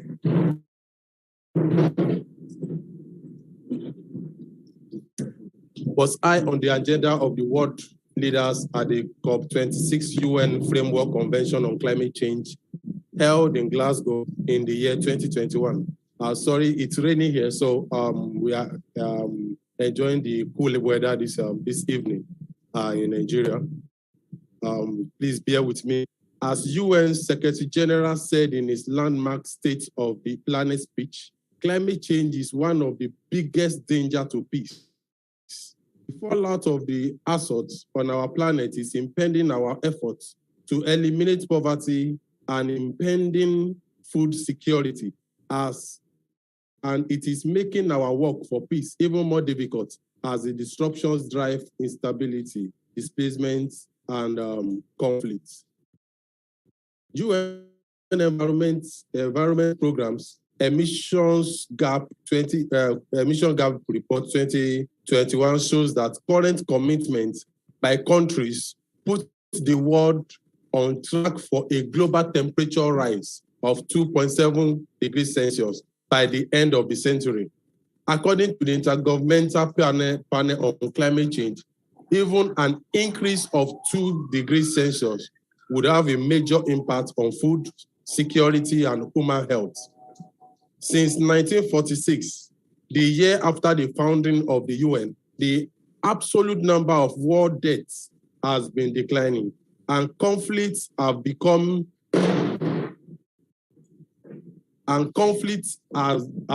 less deadly. But experts fear climate change could reverse that progress. Here is how. 1, climate change as a risk multiplier. 70% of the most climate change vulnerable countries are also among the most politically and economically fragile.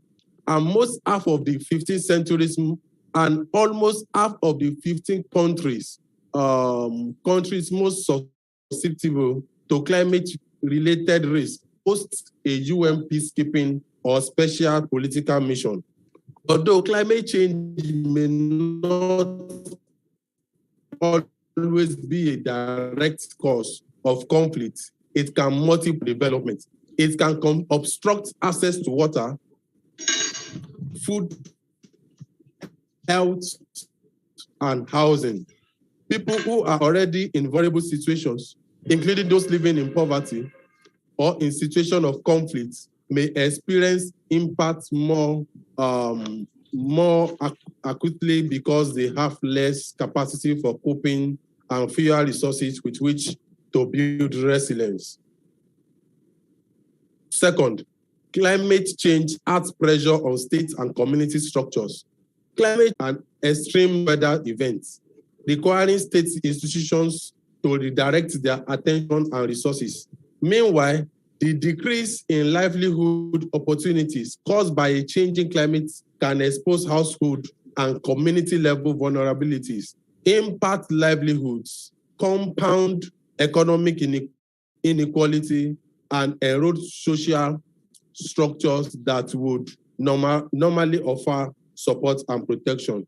A recent report on climate-related security risk and peace building in Somalia found that increasing unpredictability of seasons has affected on elders, farmers, markets, families, and entire communities. Over the past 4 decades, Somalia has experienced increasing dust storms and droughts, which have tended to induce elder-farmer conflicts over access to resources. I think this also is similar to what is happening in Nigeria, where there's elders and farmers crisis because of limited resources to feed the cows in the northern part of Nigeria. Thirdly, climate change can drive displacement and undermine human rights. Extreme weather and other adverse effects of climate change can lead to displacement.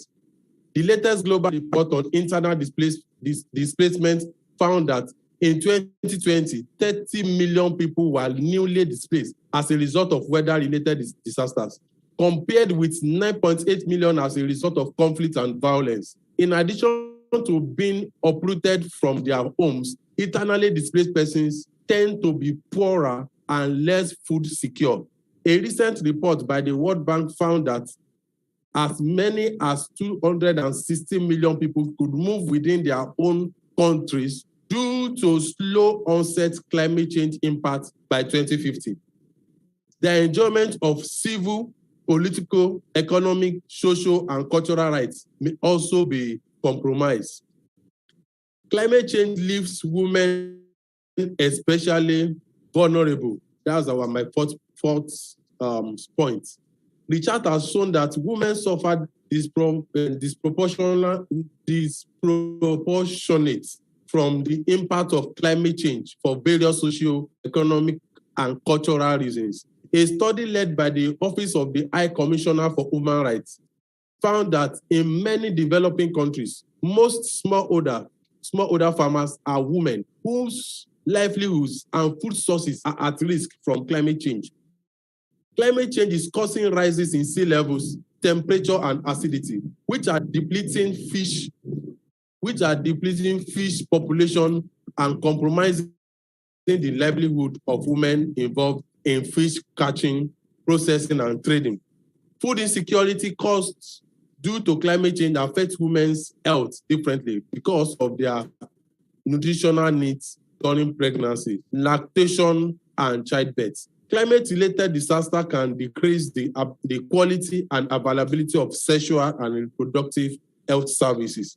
Women can also suffer increased risk of sexual and gender-based violence. For indigenous people, the effects of climate change can cause cultural loss. Indigenous women, for example, are often keepers of traditional knowledge about their lands and the medicinal value of plants. Rapid climate change can reduce the biodiversity of their ecosystem and can affect traditional knowledge and its application. 5, a safe, clean, healthy, and sustainable environment council recognized for the first time that having a clean, healthy, and sustainable environment is a human right. Inga Addison, Executive Director of UNEP, that's United Nations Environmental Program, called the adoption of the resolution a breakthrough moment for environmental justice, saying it will help shield individuals and communities from risks to their health and livelihood. She encouraged member states to consider a similar resolution at the UN General Assembly, which has universal membership. While more than 80% of UN member states already recognize the rights to a healthy environment through national law, court decisions, or regional treaties, this resolution still marks a watershed moment in the fight against the triple planetary crisis of climate change, nature and biodiversity loss, and population and waste. A right-based approach requires states to respect, protect, promote, and fulfill all human rights for all people. This means preventing harm and occurring because of climate change, making resources available, and enable people to take appropriate action. I would love to end by using the recommendation of a friend of mine during with UNICEF, a member of the UOGO, that is the Youth and Children Arm of the United Nations Framework Convention on Climate Change, which is also the recommendation, my own recommendation for today. Youth engagement, as the former speaker spoke about, youth engagement needs to be systematic, inclusive, and sustainable, and not a one-off event-based. The voices of the youth are notable, essential for the effective implementation of the Sustainable Development Goals and of the Paris Agreement, which reaffirms intergenerational equity as a guiding principle shaping climate action. 2, youth can be an important positive force to climate action when empowered effectively. This is the generation that will face the diverse consequences of climate change in the future if no actions is taken. It is high time that policies and projects that are being made should be with and for the children and youth, because many times they are better technical experts than any international non-governmental organization or capital-based government officials. Remember, everything we do matters. Thank you very much for this opportunity, and I hope that we will come to an existence that we have to do everything we can to achieve a clean and green environment and reducing the climate change impacts in our society. Thank you.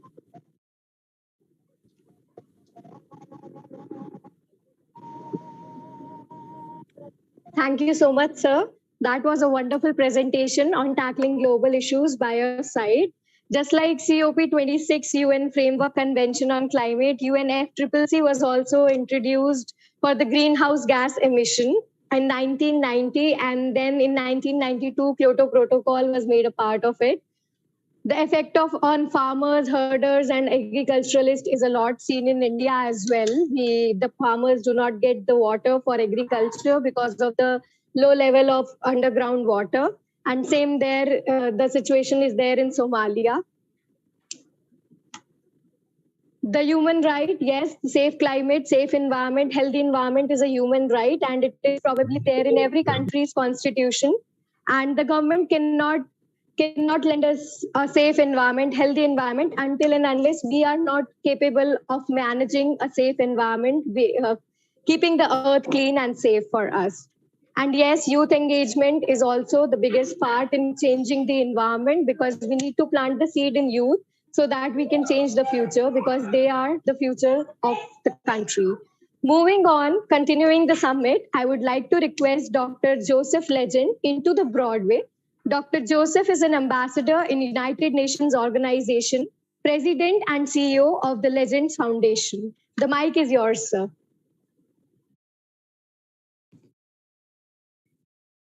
Good morning, good afternoon, and good evening to eminent MA. Please, can I share my slide, please?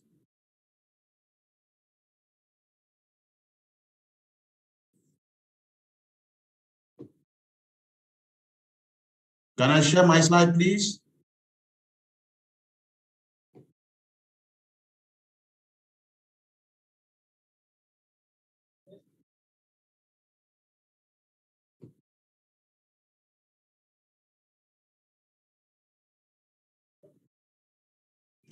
All right, thank you so very much. I would like to appreciate Professor Dr. Caroline and also Dr. Rajai for giving this great opportunity to be able to speak on this burning issue. And it is a great honor and privilege to see that the generation is moving faster to be able to curb the menace of climate change. And today is going to be on world record that everyone is moving towards the propensity of ensuring that the climate change is actually tackled from the beginning to the end. And as such, I want to appreciate this opportunity and also thank all these excellencies that are on this platform.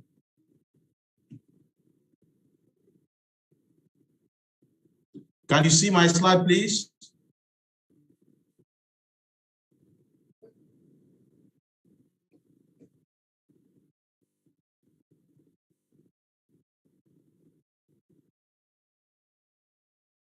All right, that's great.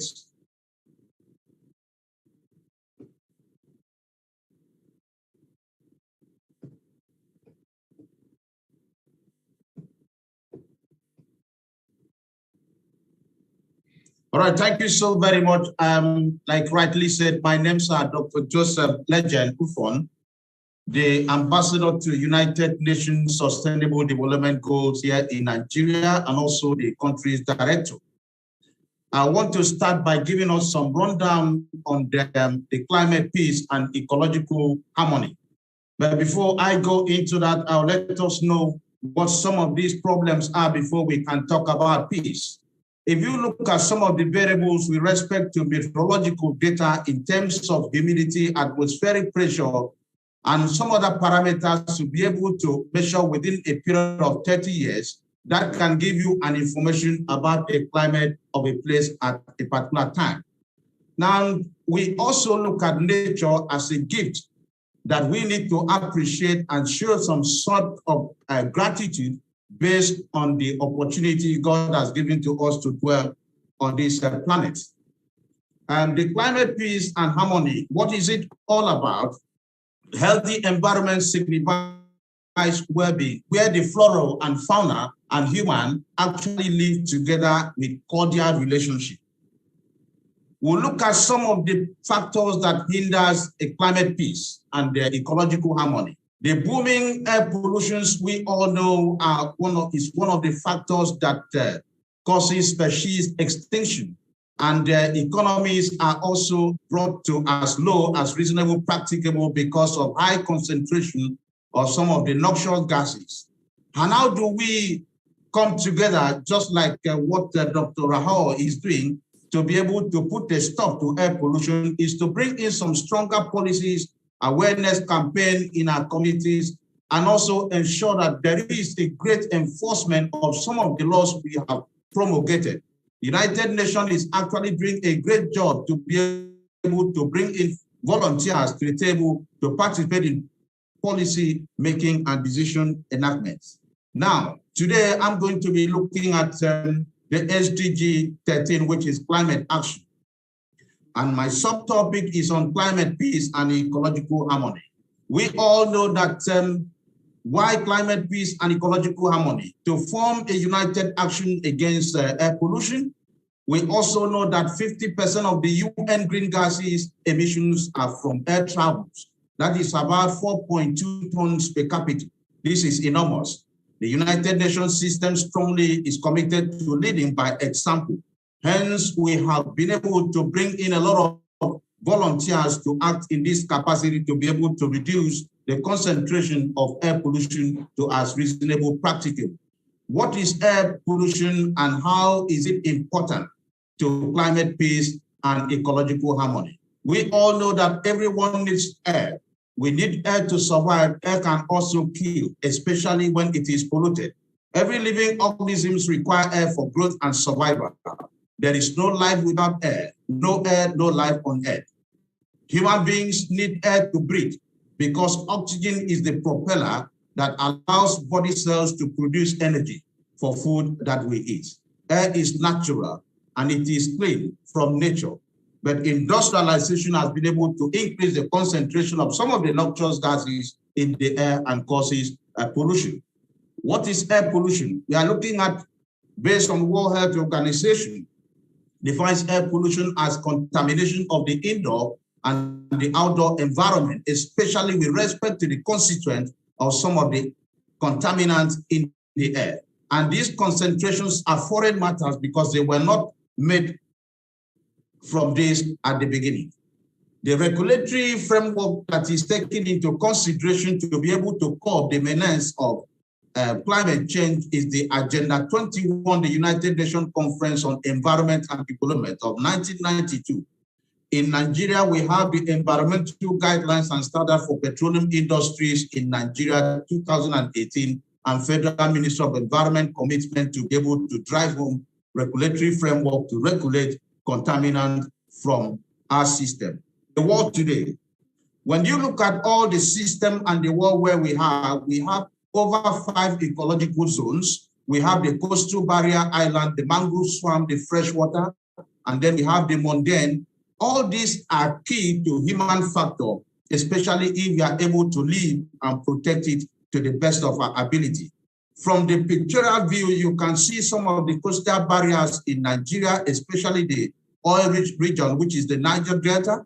You can see the marsh forest, the flood forest, and then the eastern flanks. All these are capable of holding species of organisms that can stand a test of time and also support human life. The ecology, from what you're seeing, is green, but by the time you start having pollution, what you see will be the mosaic of all these leaves and not giving us the necessary greening of the environment. Now, this is other oxbow mangrove region within the oil-rich Niger Delta in Nigeria that supports life, especially the flora and the fauna. We also have diverse living species on the earth. You can see a whole lot of them, but a lot of them are driven to a brink of extinction because of air pollution. We are going to look at some of the sanctuaries we have in Nigeria currently. We have over 30 wildlife sanctuaries.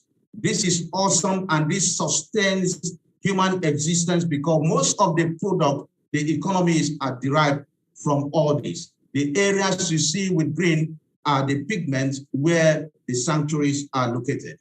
It's also good for you to bring to the table that over 22,000 species of animal are found in Nigeria. About 290 are mammals, and this is 8 in the African countries. This is awesome. And we need to do all we can to be able to secure the existence of all these organisms that also support life. It's also good to know what threatens our climate peace and ecological harmony. You are welcome to this epoch-making event. How did we get to this point? A number of things must have happened in terms of the agricultural revolution, the scientific revolution, the industrial revolution, and the public health. It's good for us to know that healthy ecosystem and habitat support healthy life. Once the environment, the ecosystem, the habitat is actually polluted, there is a problem, and we start thinking on what we should do to be able to drive home the point. What are the causes of air pollution? We are looking at the non-anthropogenic factors. These are non-human factors. We have the volcanic eruption, which are expressions of pyroclastic materials from the subsurface to the surface that gives rise to high level of suspended particulate matter. And a lot of people that inhale these ashes are exposed to a lot of cancers and also things that are not really in compliance with regulatory framework. We also have radioactive emission as a result of the process where parent isotopes are broken down and heat is generated. A lot of heat that we are feeling today is as a result of the rise in temperature, as a result of some reactive components of the parent isotope giving rise to heat. We also look at the microbial decay, whereby methane gases are emitted into the environment, and before you know, volatile organic carbons like VOC are also ejected into the system. These noxious gases that are emitted as a result of the biogenic gases from waste is not proper for man. And this has been able to take away the peace that we're supposed to enjoy as climate and also within the ecosystem. You can see the emergence of the spread of invasive plants. In this area, flooding system plants also take a lot of contaminants, and when the larger surface areas are exposed to agents of heat, they are emitted, and this also circulates into the system, causing a problem with respect to the climate peace and ecological harmony we're supposed to enjoy. A lot of these factors are put in place because we need to look at where we can come together, work together, and see how we can fight to regain climate peace and ecological harmony. We have been hearing about the wildfires everywhere. Once this is sent into the atmosphere, a lot of contaminants like polyaromatic hydrocarbons are emitted into the system. And this is very, very bad for human consumption. We need to look at all this. Now in Nigeria, especially the Niger Delta region, where we have the oil-rich area, you have pipeline vandalization, where people go and scoop crude oil and crude oil products. Most of these are cancerous. By the time the component of the contaminants in the crude oil are emitted into the environment, you have a lot of contaminant that causes cancer. And that is why you see a lot of people from the ages of 10 and above are prone to cancer. This was not the aspect during the times of our forefathers, but these are the situations that has been able to take us away from the climate peace and ecological harmony. We look at the anthropogenic factors. These are factors that are caused by man-made. You could see emission of carbon dioxide that combines with the hemoglobin of the body to cause carboxyhemoglobin. This causes difficulty in breathing. And as a result of this, the climate peace and ecological harmony of man is being tempered. This, what we see is air pollution in China, high traffic. You can calculate the number and the concentration of carbon dioxide that must have been emitted in this region. People here are not safe because they will be subjected or exposed to high concentration of CO. Now, this is also a traffic jam in China. You can see the number of vehicles, people spending a whole long of weekend they're supposed to spend at home on the road because a lot of vehicles have been brought into the road instead of making do with something that can reduce the emission of carbon dioxide. This is also a traffic jam in UK. I'm bringing some of these areas so that we look at it and drive home the point and see how we can reduce the emission of carbon dioxide. This is also another traffic jam where commuters spend about 55 hours of sleep every year on the road.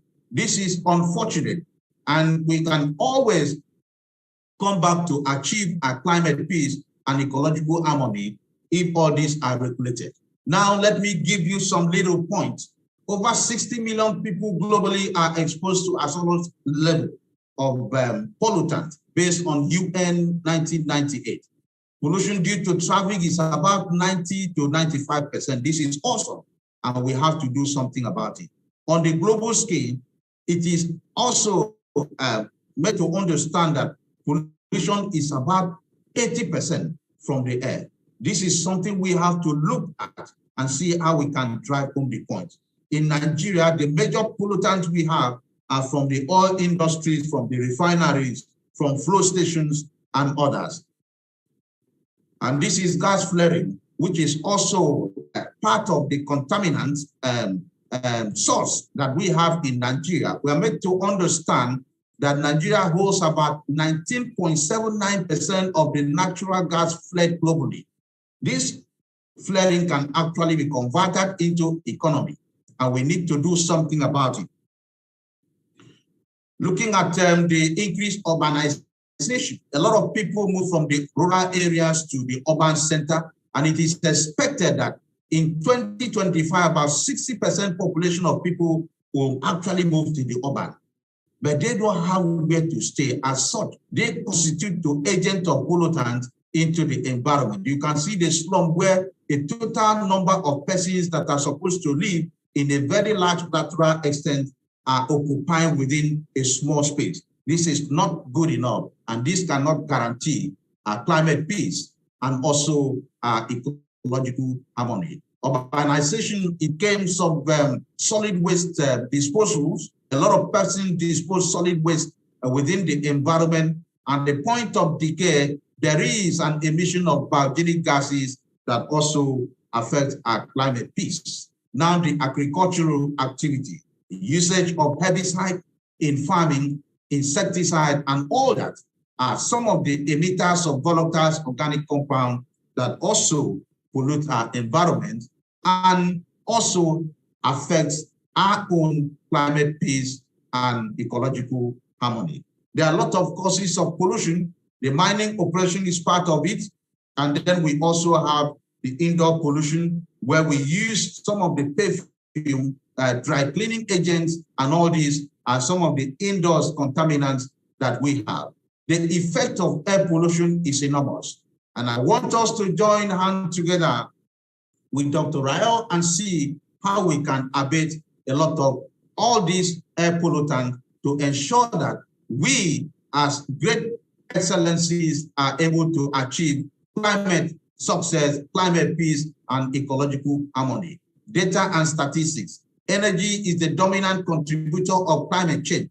We all know that.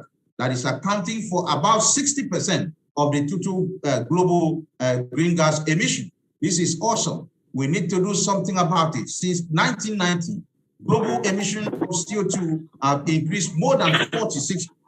And this is all that we need to do to be able to abate the climate change and then through abatement processes. Other effects are the asthma attack and the chronic obstructive of the pulmonary disease that is experienced by a lot of people. We have leukemia, causes of cancer because of the contaminant that is being released into the atmosphere. The liver of humans are also affected.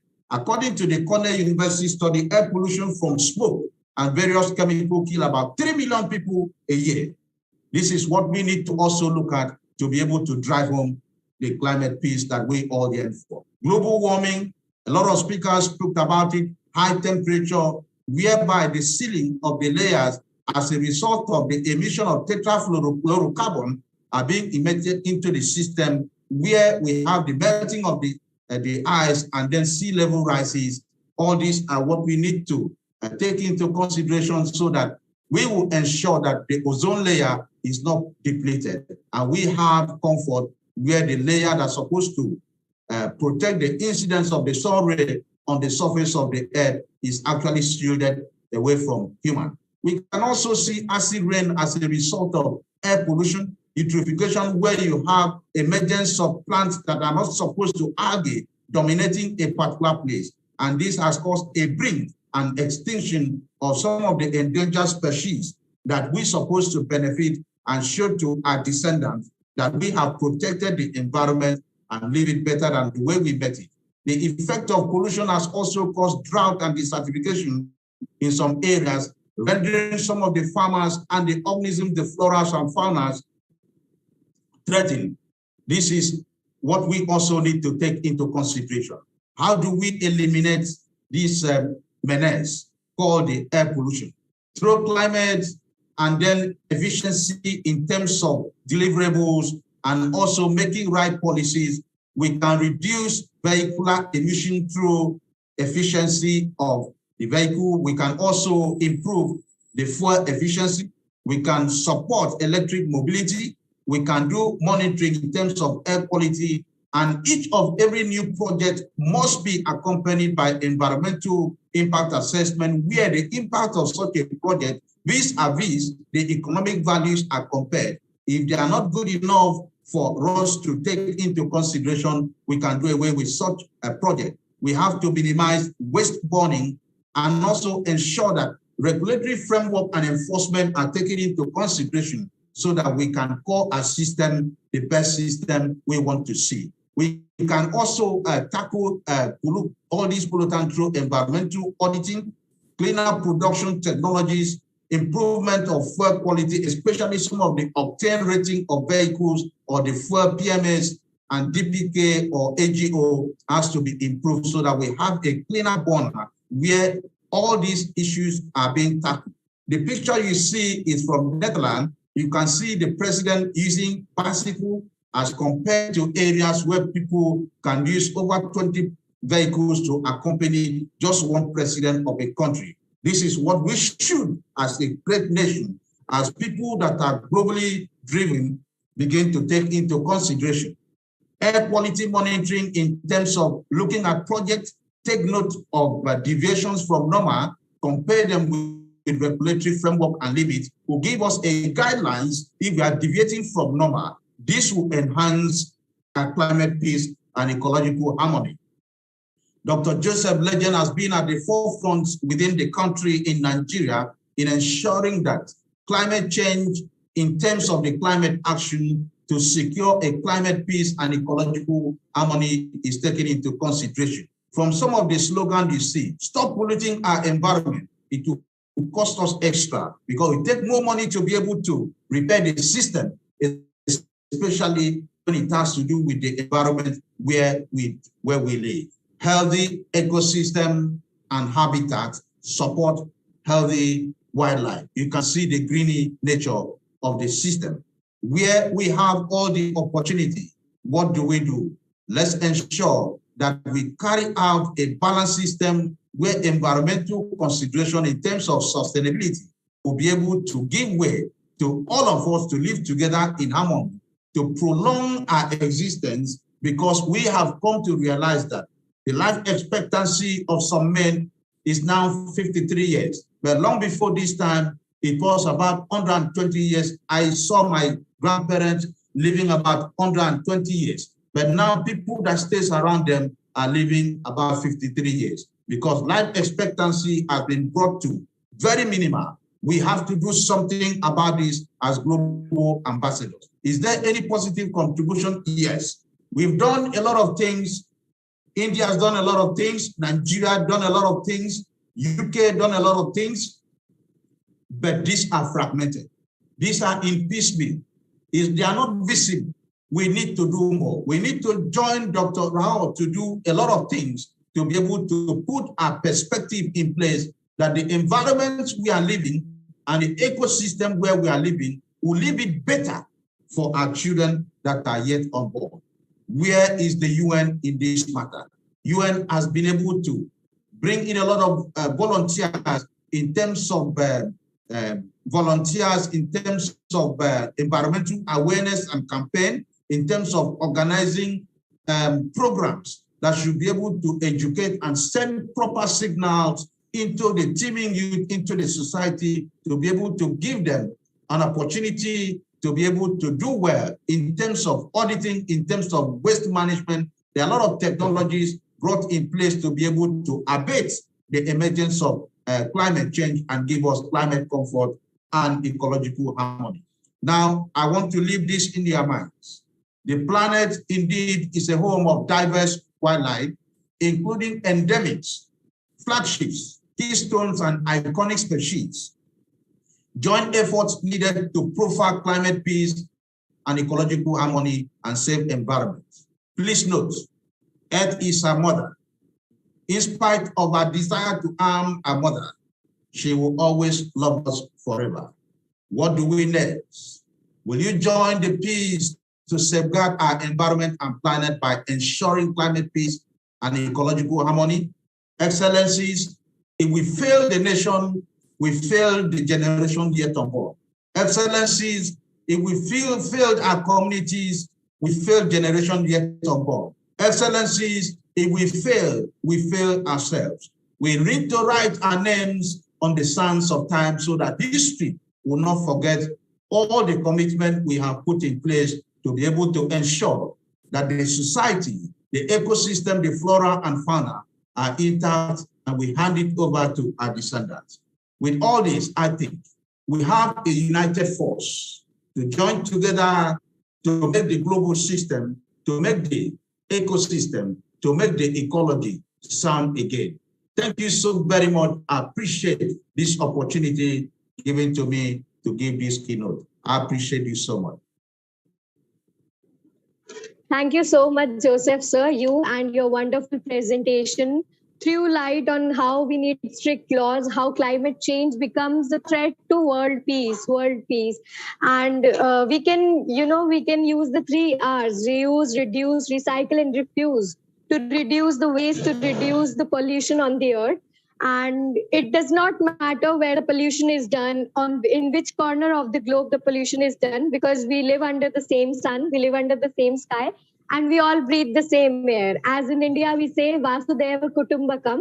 The world is our family, and a family suffers together and enjoys together as well. Thank you so much, sir. Thoughts, facts, and ideas. Wonderful thoughts, facts, and ideas from Archana ma'am, Fadila sir, Simon sir, Timothy sir, Joseph sir, and all the chief guests, which made the evening very informative. Now, I would like to invite Dr. Raja Rao Pagidipal to share his wonderful thoughts and wise words with us. The mic is yours, sir.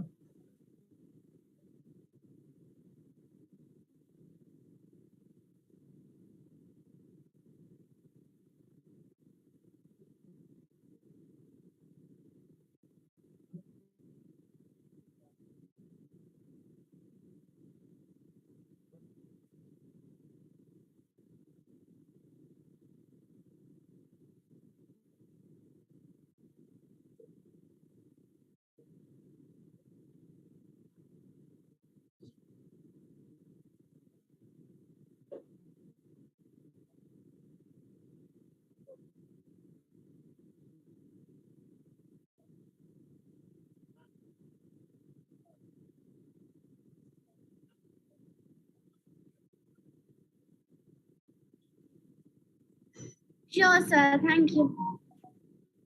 Once again.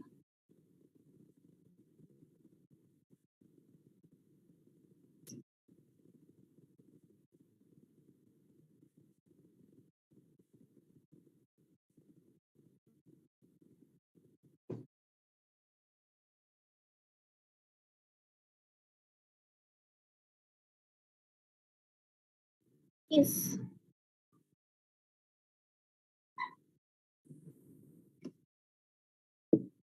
Ambassador Manat Pankle Nija wishes good morning, good afternoon, good evening to all eminent speakers present here at World Peace Summit. It was a delight hearing to all of you. I've learned a lot. Special thanks to my favorite Raja Rao sir and Caroline ma'am for giving me this opportunity to be a part of Global Peace Summit, Peace and Sustainable Development Summit 2022 and having me here today to speak about one of the goals which according to me require immediate concern and urgent action that are most important global goals, also known as SDG, the Sustainable Development Goals. These were adopted by the United Nations in 2015 as a universal call to action and poverty, protect the planet, and ensure that by 2030, all people enjoy peace and prosperity. SDG 13 is about climate action and is one of 17. The official mission statement of this goal is to take urgent action to combat climate change and its impacts. And it lies in our hands. And with our action, we can make impact as by growing trees, greening cities, revitalizing gardens, changing diets, or cleaning up rivers and coasts. Environment plays an important role in healthy living and maintaining the balance of life. The existence of life on planet Earth is possible only because of the suitable environment we live in. Each one of them is dependent on the environment for food, water, and all the other needs. A changing environment is expected to cause more heat stress and increase in waterborne diseases, poor air quality, and diseases transmitted by insects and rodents. Extreme weather events can compound many of these threats. Now let's understand what is climate change. Climate change is sometimes misunderstood as being about changes in the weather. In reality, it is about changes in our own very way. We humans are increasingly influencing the climate and fouling our own nest and the Earth's temperature by burning fossil fuels, cutting down forests, which are adding enormous amounts of greenhouse gases to those naturally occurring in the atmosphere, and increasing the greenhouse effect and global warming. Let's understand the effect of global climate change.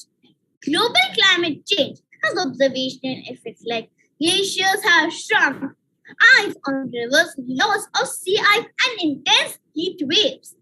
Temperature will continue to rise.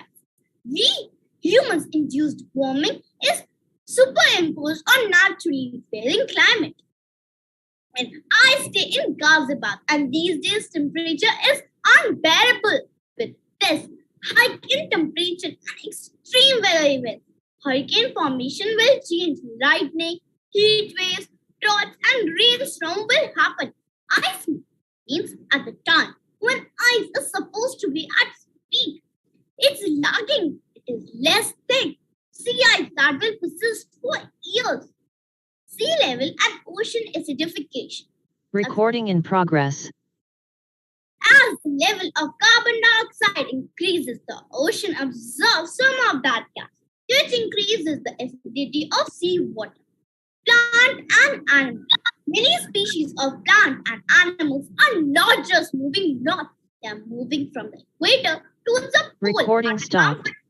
Comfortable temperature. Social effect on human society may be more devastating. Agricultural system will be dead. A crippling blow. Growing seasons will expand. Drought leads to its food security and in turn evoke in food markets, food riots. Finally, human health will be seriously affected. To combat climate change and its impact, immediate action is required. We should take steps to reduce our emissions so that we can make our planet to net zero emissions by 2050. Our small ways can make a big change. As today, Ambassador Manat Pankale in Asia take a pledge to voice our concerns to reduce waste and say no to plastic and make my peers, my friends, and even our society members will use of cloth bag by reusing old shirt and cloth at home. Even jute bag as single-use plastic bag is very dangerous, not only for us but also for animals. Plastic bottle, which we throw out after use, can get strangled in neck of animal and can cut the neck. Their neck can even take their life, or they have to be a huge pain, even can lead to suffocation. Do you know, even plastic, if eaten by animals from trash, it is not good for their health and affect the digestive system badly. We'll use steel and copper water bottle, which is even healthier option. Conserve water, use waste. Let's follow few ways. Eat less meat and dairy products. Avoid meat and dairy products is one of the biggest ways to reduce your environmental impact on the planet. Try to choose fresh seasonal products that is grown locally to help reduce the carbon emission from transportation, preservation, and prolonged refrigeration. Work and travel green. Use public transport maximum. Do carpool. Switch over to an electric or plug-in hybrid vehicle. Reduce flying for work. Consider using video conferencing like we are doing. For trips in the same country, prefer traveling by train. For leisure trips and economy, a passenger in business class has carbon footprint 3 times higher than someone in economy. Reduce your energy use and bills. Use less energy and cut your carbon footprint and your energy bills. Put on an extra layer and turn down the heating a degree or two. And turn off lights and appliances when you don't need them. Replace light bulbs with LEDs or other low energy lights. The 3 R's: reduce, reuse, and recycle all help to cut down on the amount of waste we throw away. They conserve natural resources, life space, and energy.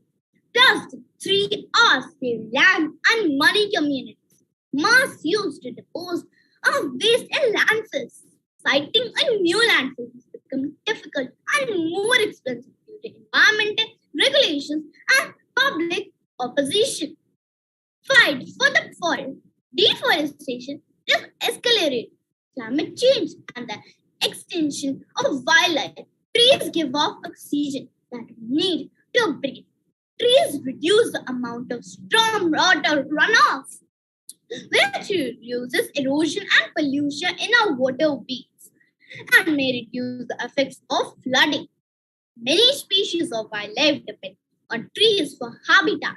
Trees provide food, protection, and homes for many birds and mammals. After effects of climate change. Taking strong climate action will not only help mitigate these impacts, but will also have significant sustainable development benefits, improve health, create economic opportunities, help families thrive, stand up, take action, and voice out concerns, as there will be severe consequences for humankind.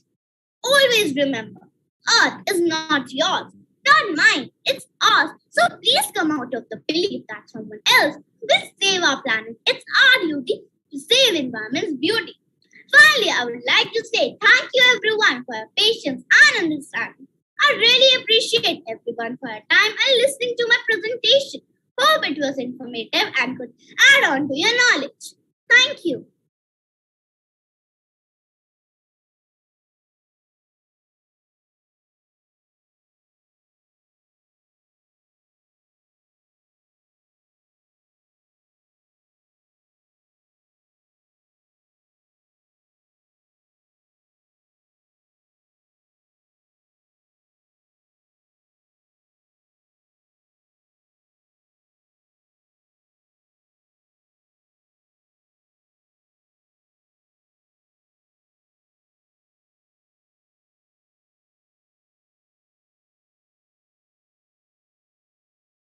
Thank you so much, Rajaram sir.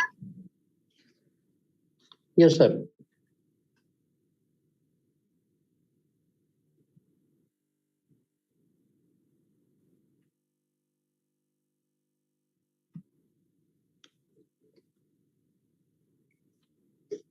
Okay, sir. Thank you, sir. Actually, due to the traffic, I was a little bit late. I just came at my home due to some hectic schedule in my university. Am I audible to all of you? Yeah. First of all, good evening and namaste and namaste to all. Good evening. Salam to everyone from India. I am Mohammad Zubair, assistant professor in the university here in New Delhi, and I'm assistant professor in the Faculty of Education. And I teach Bachelor of Education and Master of Education students in the Department of Education, where we prepare teachers. So thank you for providing me the opportunity to speak in this, conference here and in front of all of you, and many people are here. Many keynote speakers are there in the event. So today, climate change is a big issue nowadays, and we all are human beings, and we have to think about it, and we all are rational people. So climate change, refers to long-term shifts in temperature and weather patterns, and whatever we are doing in the society, and these shifts may be natural, sometimes artificial, such as through variation in the solar cycle, and burning of fossil fuels generates greenhouse gas emissions. Lots of traffic, and that acts like a blanket wrapped around the earth, trapping the sun's heat and raising temperatures. So that's why the greenhouse gas emissions that are causing climate change include carbon dioxide and methane. And these come from using gasoline from gasoline for driving a car or coal for a heating building, for example. So it's a very challenging. People are experiencing we are experiencing climate change in diverse ways. Climate change can affect our health, ability to grow food, housing, safety, and work. And some of us are already, more vulnerable to climate impacts, such as people living in small islands, nations, and other developing countries. And it is very challenging for the developing countries and the poor countries. So conditions like sea level rise and salt water, intrusion have advanced to the point where whole communities or the population have had to relocate, and protracted droughts are putting people at risk of famine. And in the future, the number of climate refugees is expected to rise in the world if we will not aware, and if we will not take some good steps to improve the climate situation, or to create such good balance in the society, in the environment. So, in a series of UN reports, thousands of scientists and governments and reviewers agreed that limiting global temperature rise to no more than 1.5 degrees Celsius would help us avoid the worst climate impacts and maintain a livable climate. We have to make lots of steps. We have to take lots of steps to improve the situation of the world. So, for example, when in 2019 was the 2019 was the second warmest year on record, and the end of the warmest decade, 2009 and 10 to 19 ever recorded. And carbon dioxide levels and other greenhouse gases in the atmosphere, raises new records in 2019, and it is increasing day by day. So climate change is affecting every country on every continent, and it is disrupting national economies and affecting lives. Weather patterns are changing, sea levels are rising, and weather events are becoming more extreme.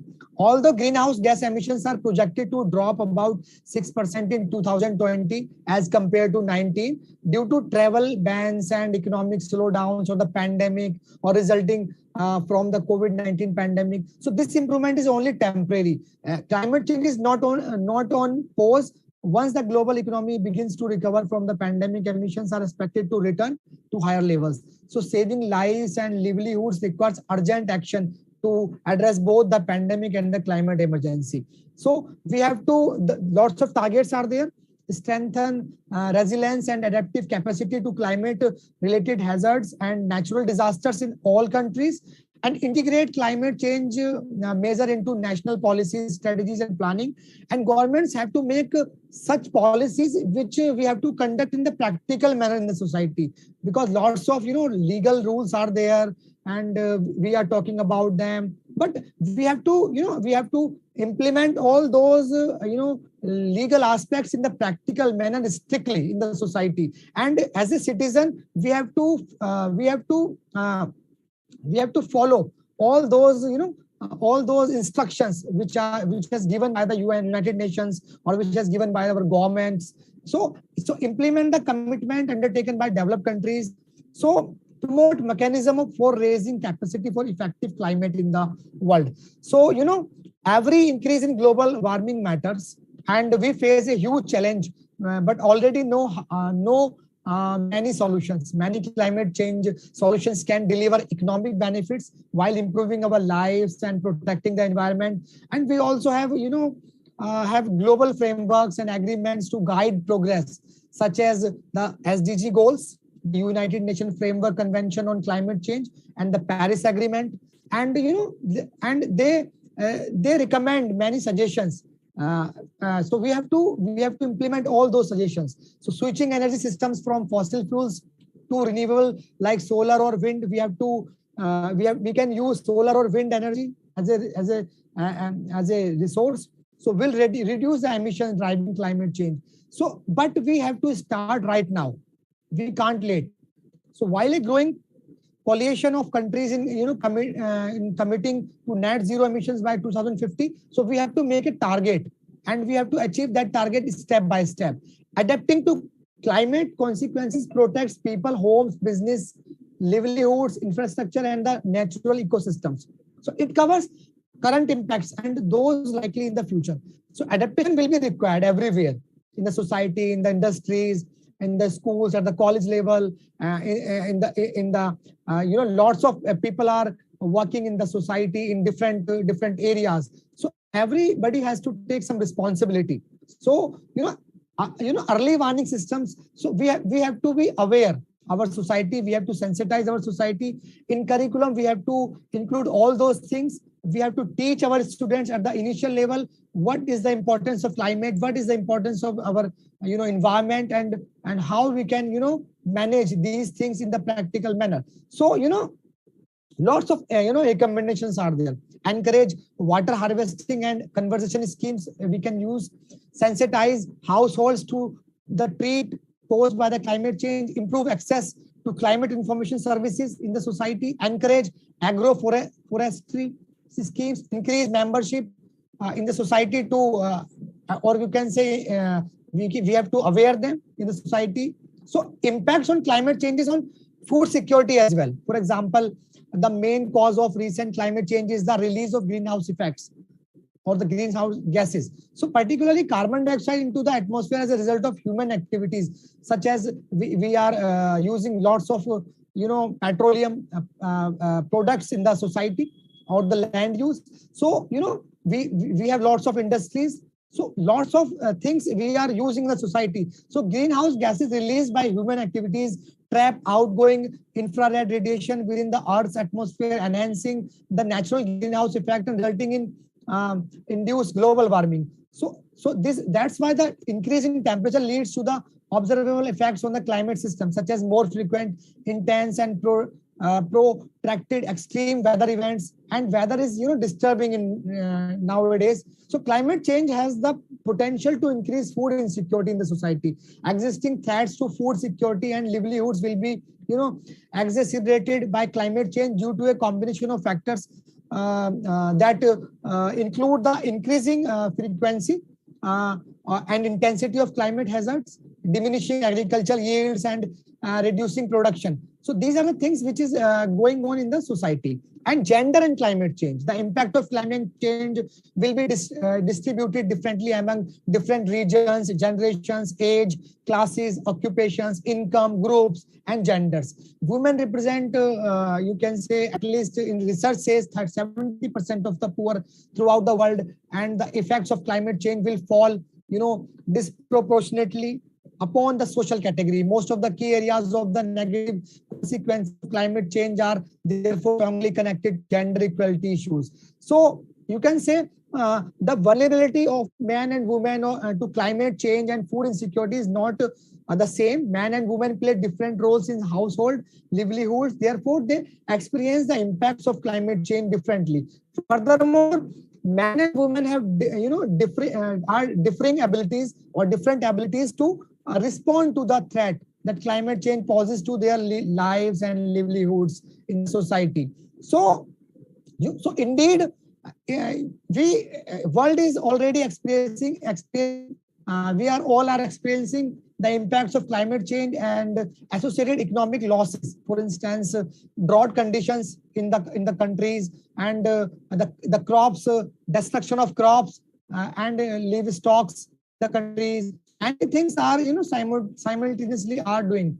So climate change, food security are interrelated in the society. So you can say there are lots of targets we can make. For example, when we talk about we can integrate climate change measures into national policies or strategies and planning. So all the ministries has to use all those policies in the practical manner, and there must be a team, or they should be observe all those things. So strengthen resilience and adaptive capacity. We have to develop climate related hazards and natural disasters in all countries, and promote mechanism for raising capacities for effective climate change related planning and management. In least developing countries, it is must. So including focusing on women and men, because every person has to take responsibilities. So we have to sensitize and aware our youth as well. Sorry. Hello. Okay.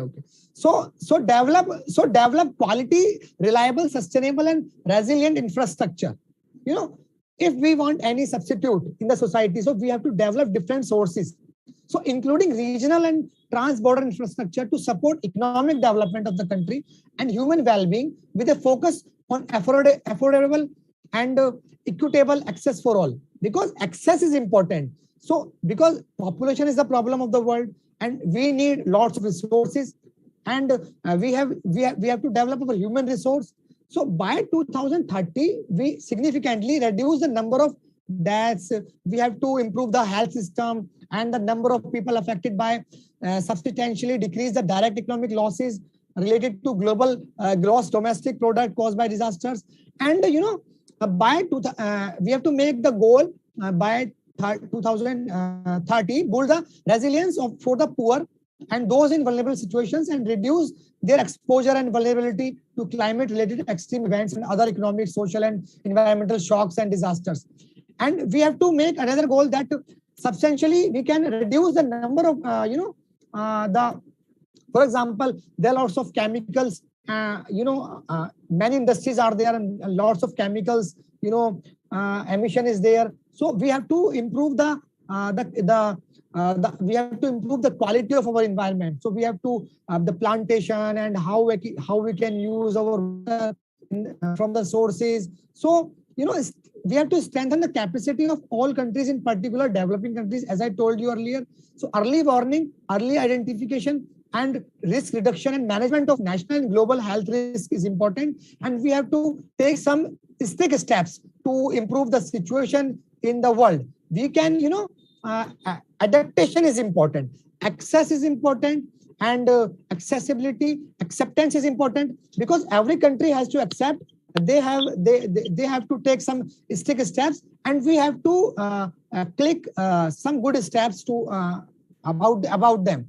So adapting to climate consequences protects people, homes, business, livelihood, as I told. So adaptation will be required everywhere. So we have to be flexible in our nature, and we have to, we have to prioritize. We have to make priorities now for most vulnerable people with the fewest resources to cope up. So these are the things we can do in our society, like the many other things. How much time we have? I have right now. Sorry to, I'm asking about the timing. I have to continue. Okay,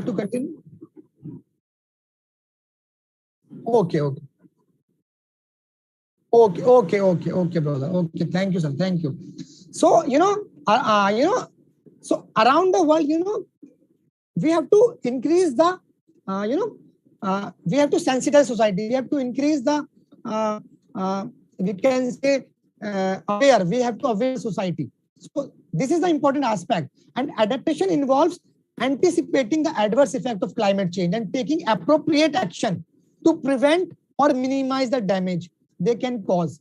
So in the context of the developing countries, especially, goals related to poverty reduction, education, health, and water and food security are critically influenced by climate change.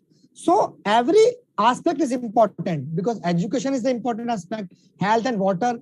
So as a result, we have to take some necessary for safe and sustainable development. So sustainable development goals we have to achieve, and awareness and future adaptation is important, because role of local institutions, role of governments, role of United Nations, role of every citizen is important, because there is a role and we have to play that role in the society, because we have to encourage the water harvesting and conservation schemes in the society, sensitize households to the threat posed by the climate changes, improve access to climate information services, encourage agroforestry schemes in the society.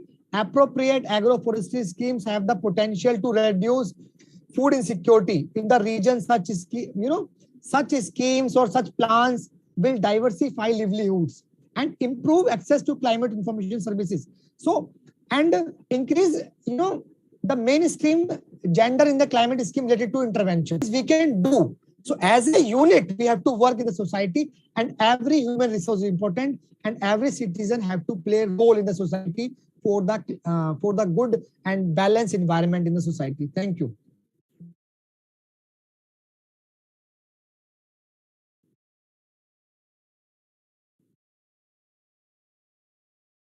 Welcome. It's my pleasure.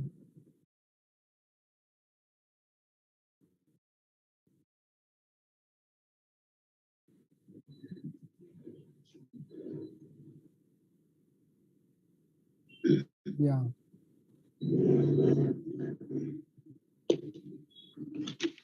Session. So that's why I was not able to join you before, but I told you. Yeah. Yeah. Thank you. It's my pleasure. And it's my pleasure.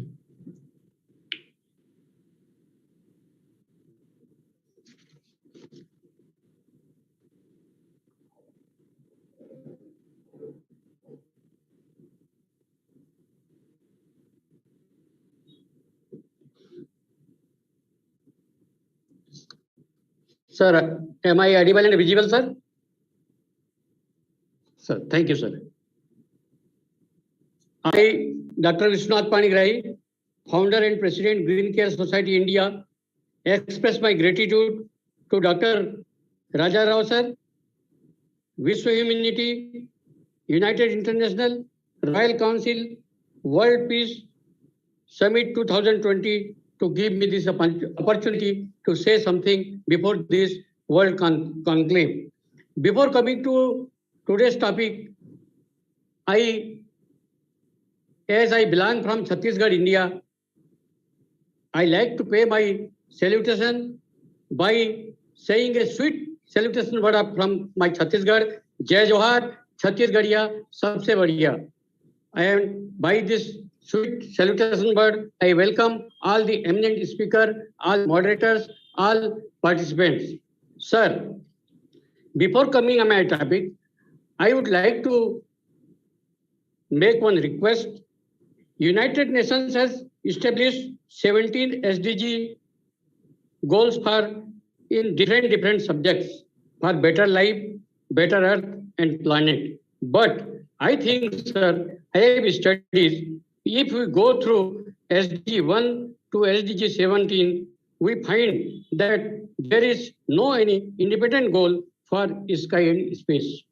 While sky is the very important in between very all important 5 elements.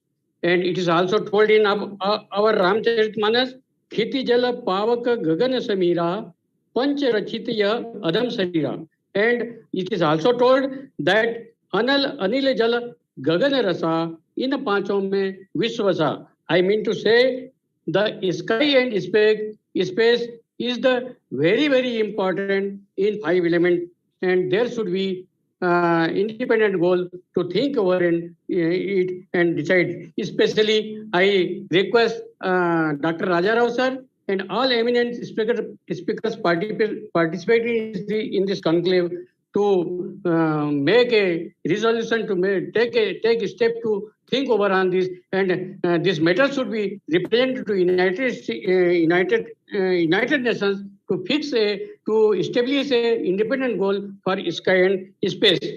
And this is very, and now being a president of a Green Care Society, I would like to request this matter that this matter is also independently written by our COO and director of our Green Care Society India, Mr. Amajuri, who is the founder of 4R methodology. What is the 4R?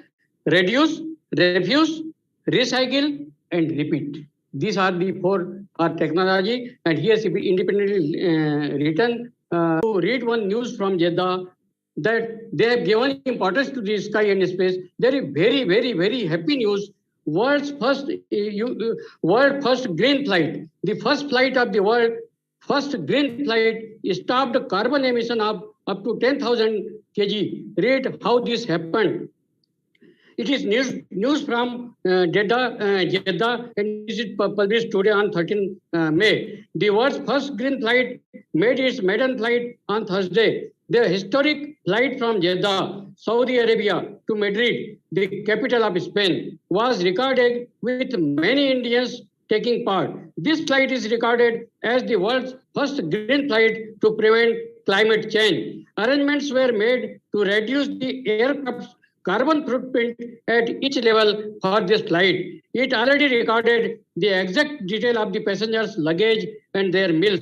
The flight prevented carbon emissions up to 10,000 kg a day. Passengers get green points. Passengers were given green points during the flight to protect them from the dangers of climate change. These points can be used by the passenger on the next flight. Passengers were already asked how many kilograms of luggage they would bring. If a passenger weighs less than 7 kg, he is awarded 700 points. Previously, each passenger was allowed to carry 2 bags of 20 kg in the flight. This is very pleasant news, sir. And now I come to my topic, the climate change. Climate change and global warming is the biggest burning problem of our 21st century. But why is this happening? Very short, in the very few words, I would like to tell that all of us are constitution part of the great universe. Trees, plants, birds, animals, rivers, mountains, oceans are all vital components. When the universe was created, we had been blessed with air, water, plants, and many things for sustenance of our life, and all of them in their purest form. But for the sake of our vested interest, fulfillment of enjoyable lifestyle, and in the rat race of materialistic consumerism, we have destroyed the nature's purest form by careless and unscientific cutting of trees. We have polluted rivers, streams, and the water bodies, and thereby polluting the entire environment. It has resulted in global warming, glacier melting, climate change, sea level rising, erratic monsoon, depletion of ozone layer, and poisoning of oxygen, which is vital for life. So in total, we are at the doorstep of self-destruction in the name of development. We need to be constantly in our work. If we are to live on this earth in a better way, we have to come forward to restore the beauty and purity of the nature as it is our home. And now a few lines regarding India, our country, India, and Goal 13. India is the third highest emitter of carbon dioxide and is responsible for 6.9% of global emission. However, the emission intensity of India's GDP reduced by 12% between 2005 and 2010. In October 2015, India made a commitment to reduce the emission intensity of its GDP by 20 to 25% from its 2005 level by 2020, and by 35% by 2030. On 2 October 2016, India formally ratified the historic Paris Agreement. India has committed to reduce the emission intensity of its GDP by 20 to 20% by 2020. The government of India has also adopted a national action plan on climate change to address this issue directly, as well as National Mission for Green India. These national schemes are complemented by a host of specific programs on solar energy, enhanced energy efficiency, sustainable habitats, water, sustaining the Himalayan ecosystem, and to encourage strategic knowledge of climate change. And in this regards, I also like to remember the 5 mantras which was given in the COP 26 by our Honorable Prime Minister Narendra Modi sir. 5 Amrit. This will also help and will give the contribution to check the further climate action. Thank you very much, sir. I again thank you, Rajawala sir, and World Summit to give me this opportunity to say something before this so prestigious world level conference between before the eminent speaker. Thank you, sir. Thank you, Dr. Rajara sir. Thank you, everybody, each and everyone. Thank you, sir. Jai Hind, Namaste, Namaste, Jai Johar, Jai Chhattisgarh, Chhattisgarhiya, Sable Badhiya. Thank you, sir.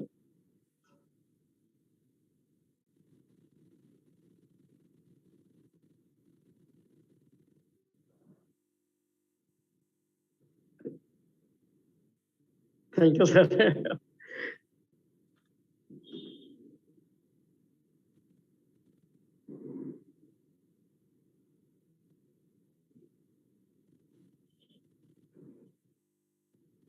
Sir, today I am 70 plus, and today daily I work for more than 10 hours. Yes, yes, sir. And today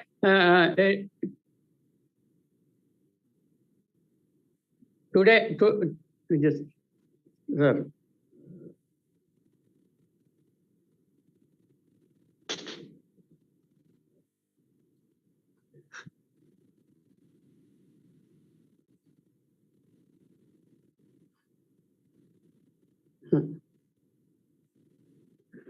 Thank you, sir. And presently, I am brand ambassador for Swachh Bharat Sarvekshan, sir. Sir.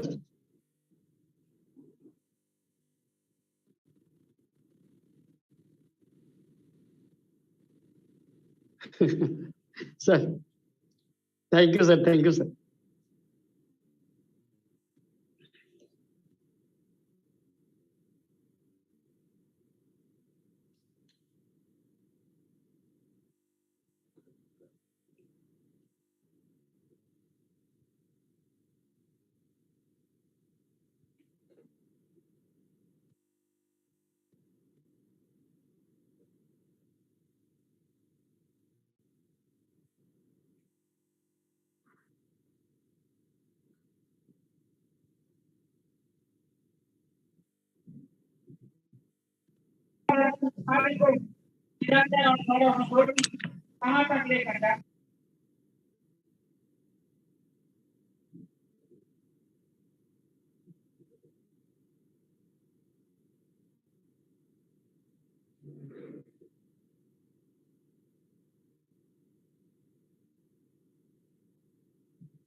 Hello. Hello, brother. Can I speak for a few words regarding today's topic? Sure, definitely.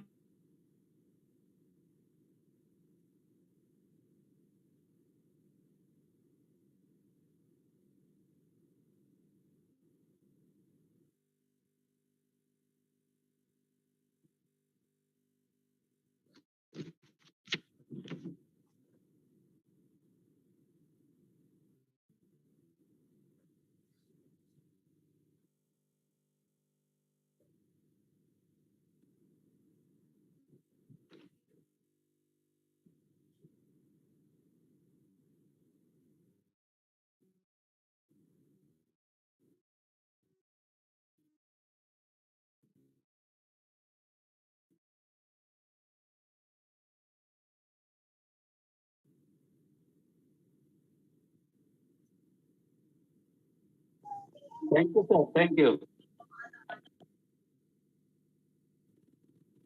Thank you very much. Thank you.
Thank you very much. Thank you.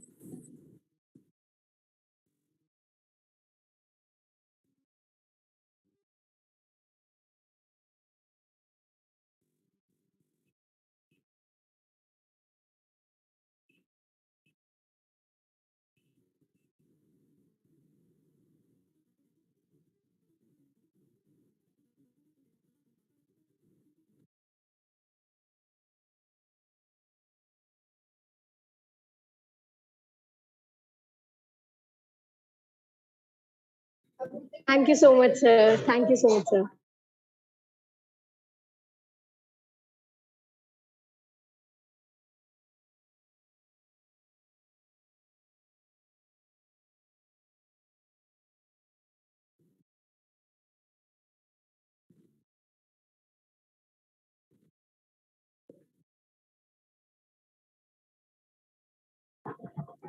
Thank you, sir.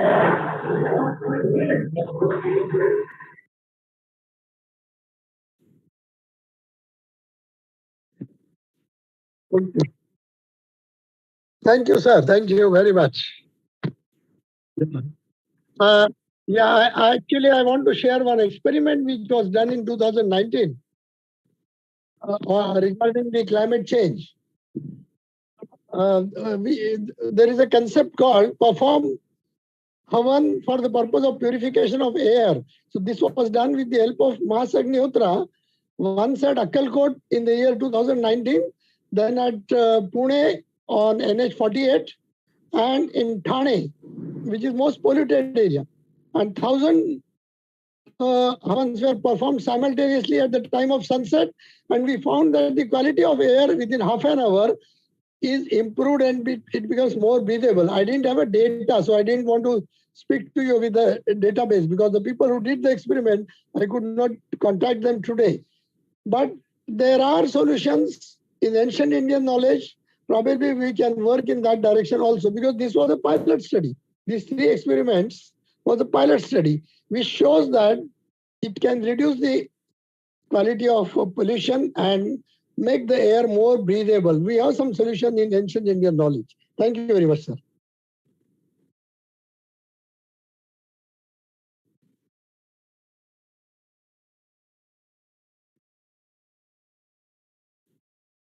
Thank you, sir. Thank you.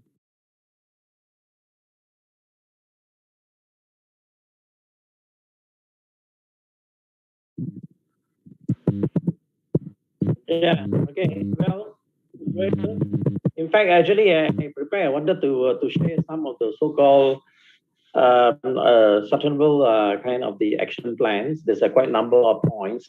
Okay, and bring forward. But I don't know whether I have sufficient time or not because it was towards the end of the program.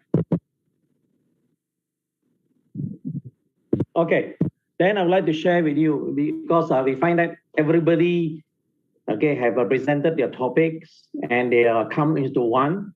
Eventually, actually, they try to combat the climate kind of the action plan. For me, actually, there's a few areas that I want to bring out how the sustainable action plans will be.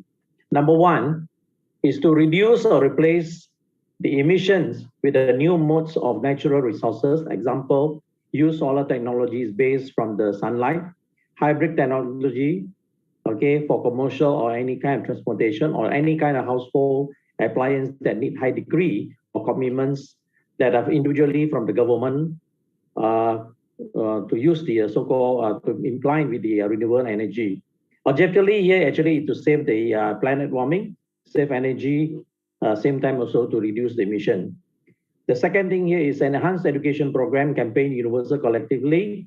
Example, to encourage the public sector or education institution to conduct the CSR, like tree planting activities, reducing the plastic bubble usage and the nationwide coastal residential kind of cleanup activities. Third, burn any open air burning, especially the rural area. No doubt, they same time require or need to fulfill the social economic development. Individual countries and international level require cohesive agreement and enforcement. Fourth, disruptions may badly affect or modify the environment and or inviting a major disaster. Example, there are a few cases happening in Malaysia and some of the Asian countries like landslide, okay, flash flood. Inconsistency of weather, this do happen. So the solution recommended is to balance the commercial requirement with less cut down of tree, especially water catchment area, immediate to replant with a mid to the long-term of plantation scheme, to maintain back the landscaping. The effort above may save, or the same time also may save the natural habitat, need the support and the corporations from the government as well as the private sectors. Fifth, mine inquiry and rare earth impact. The current environment, especially especially nearby the resident area with pollution and radioactivity. No doubt, we're meeting the economical, however, they may risk the environment impact unless they could refine and rescue with those kind of quarry of the mine. Okay, just a minute.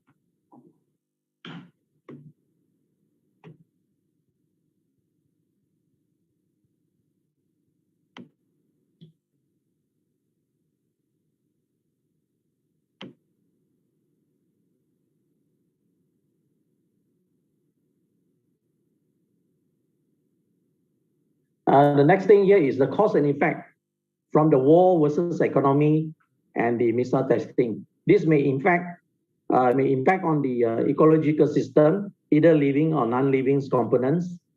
The leadership of the government must not gamble with the risk in order to have the SDG. The administrative of the UN must seriously upheld with responsibility and keep every country to come to the same registration agreements in compliance. The superpowers country perhaps to convert the international political influence by helping the poor countries enhance the high degree of technology in the form of Go-Go Greens effort to convert the traditional classic concept into a new agriculture development, as concurrently since the Ukraine-Russia war have impacts to the food supplies. Lately, many countries are unable to meet the demand versus supply of food due to the climate change, at the same time also causing the major inflations. In conclusion, last but not least, I hope that everyone may convey the message to the respective of the government representative further to our concern, thought, and recommendation collectively from every speaker, eminent speaker, and relevant panel. Hope the event organizer may compile and bring forward to the United Nations Summit Council. Thank you in advance, and hope everyone could join hand, contribute directly and indirectly via the summit to reduce the climate warming. Save the planet now for a better living place. With that, I'd like to say thank you and wish everyone have a productive day. Good night.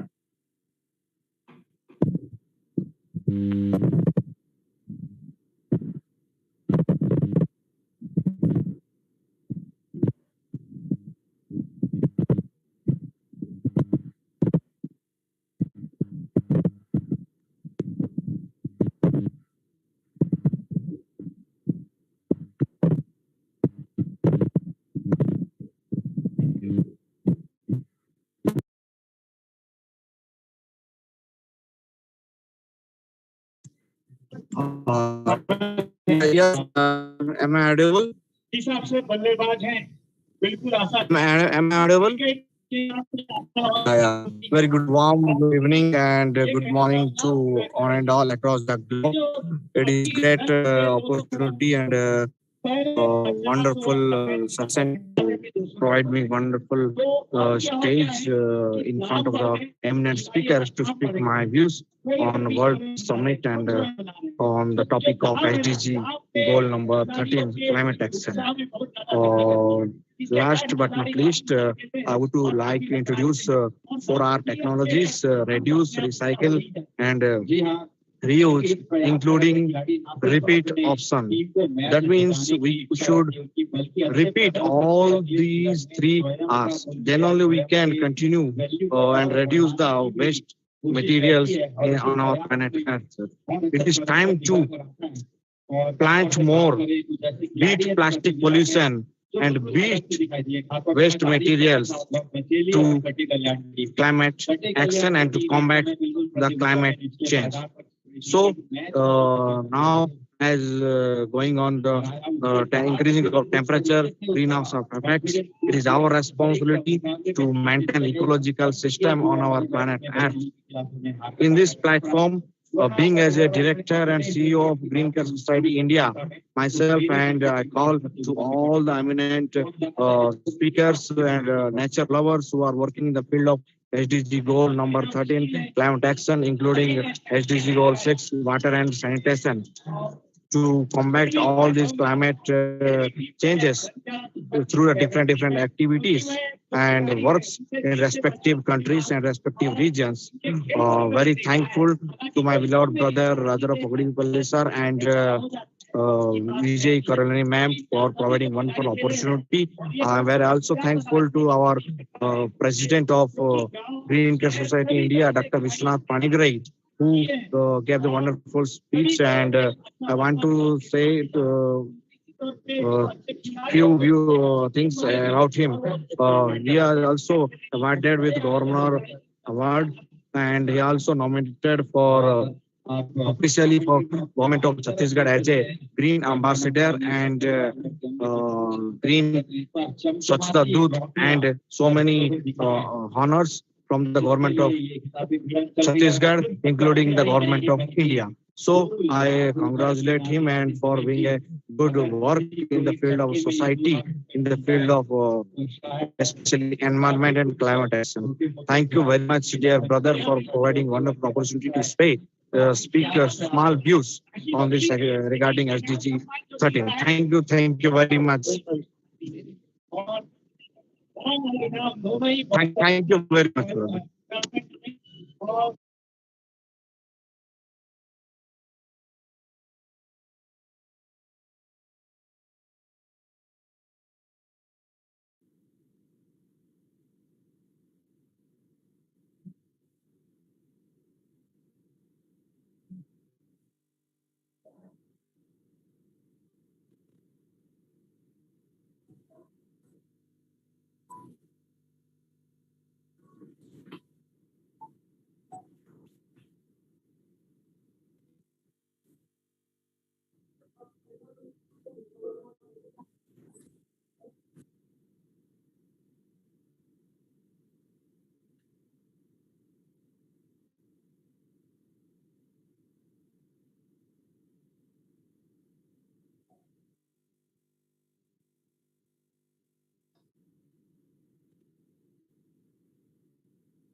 Thank you so much, sir.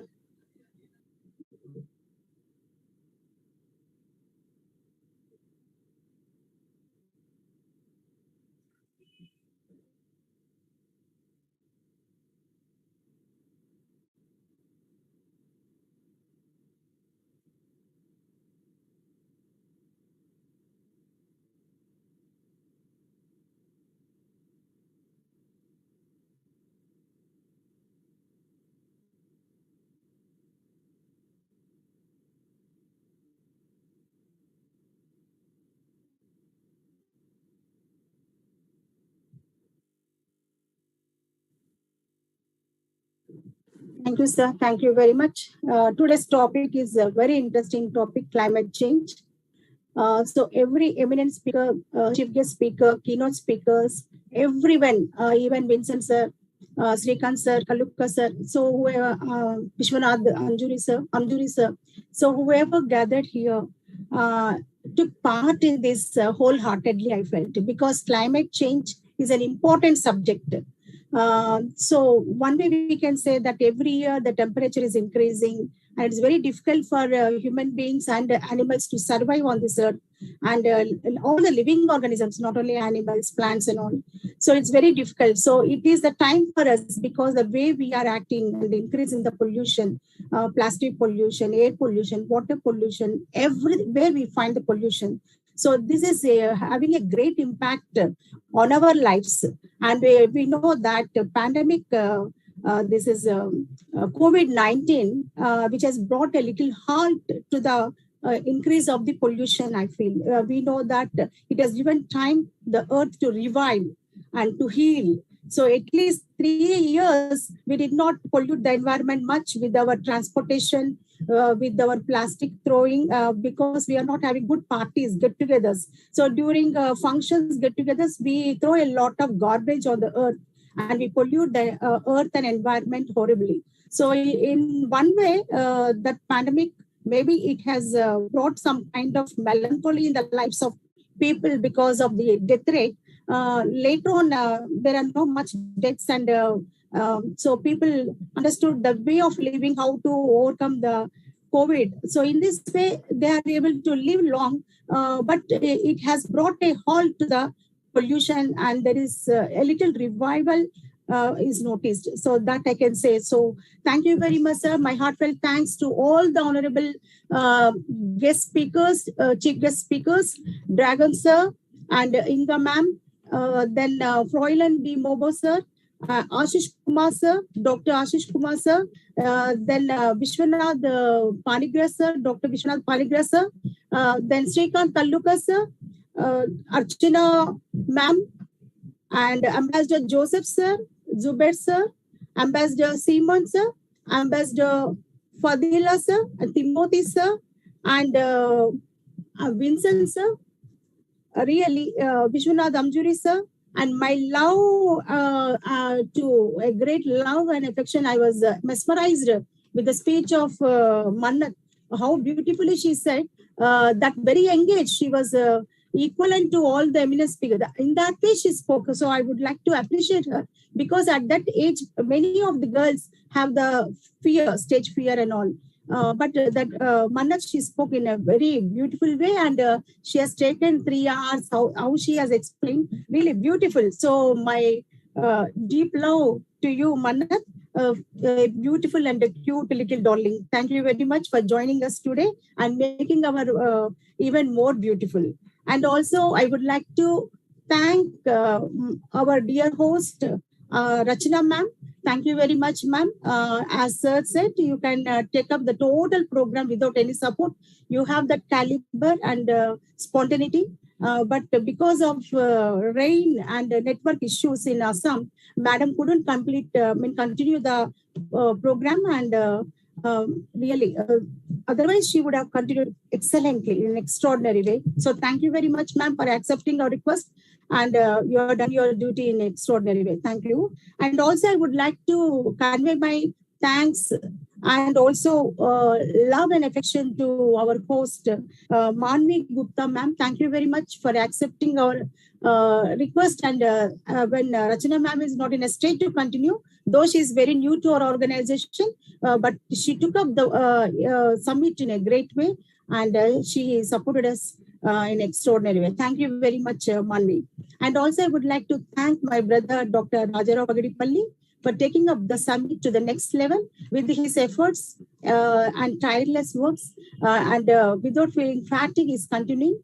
And I'm sure it will be run up to 18th with the same effect, without any obstacles, with the same enthusiasm, with the same inspiration, with the same motivation. We will make the speakers also to be motivated and present their topics in an extraordinary way and find the solutions, inputs, and views on different topics, SDG 1 to 17.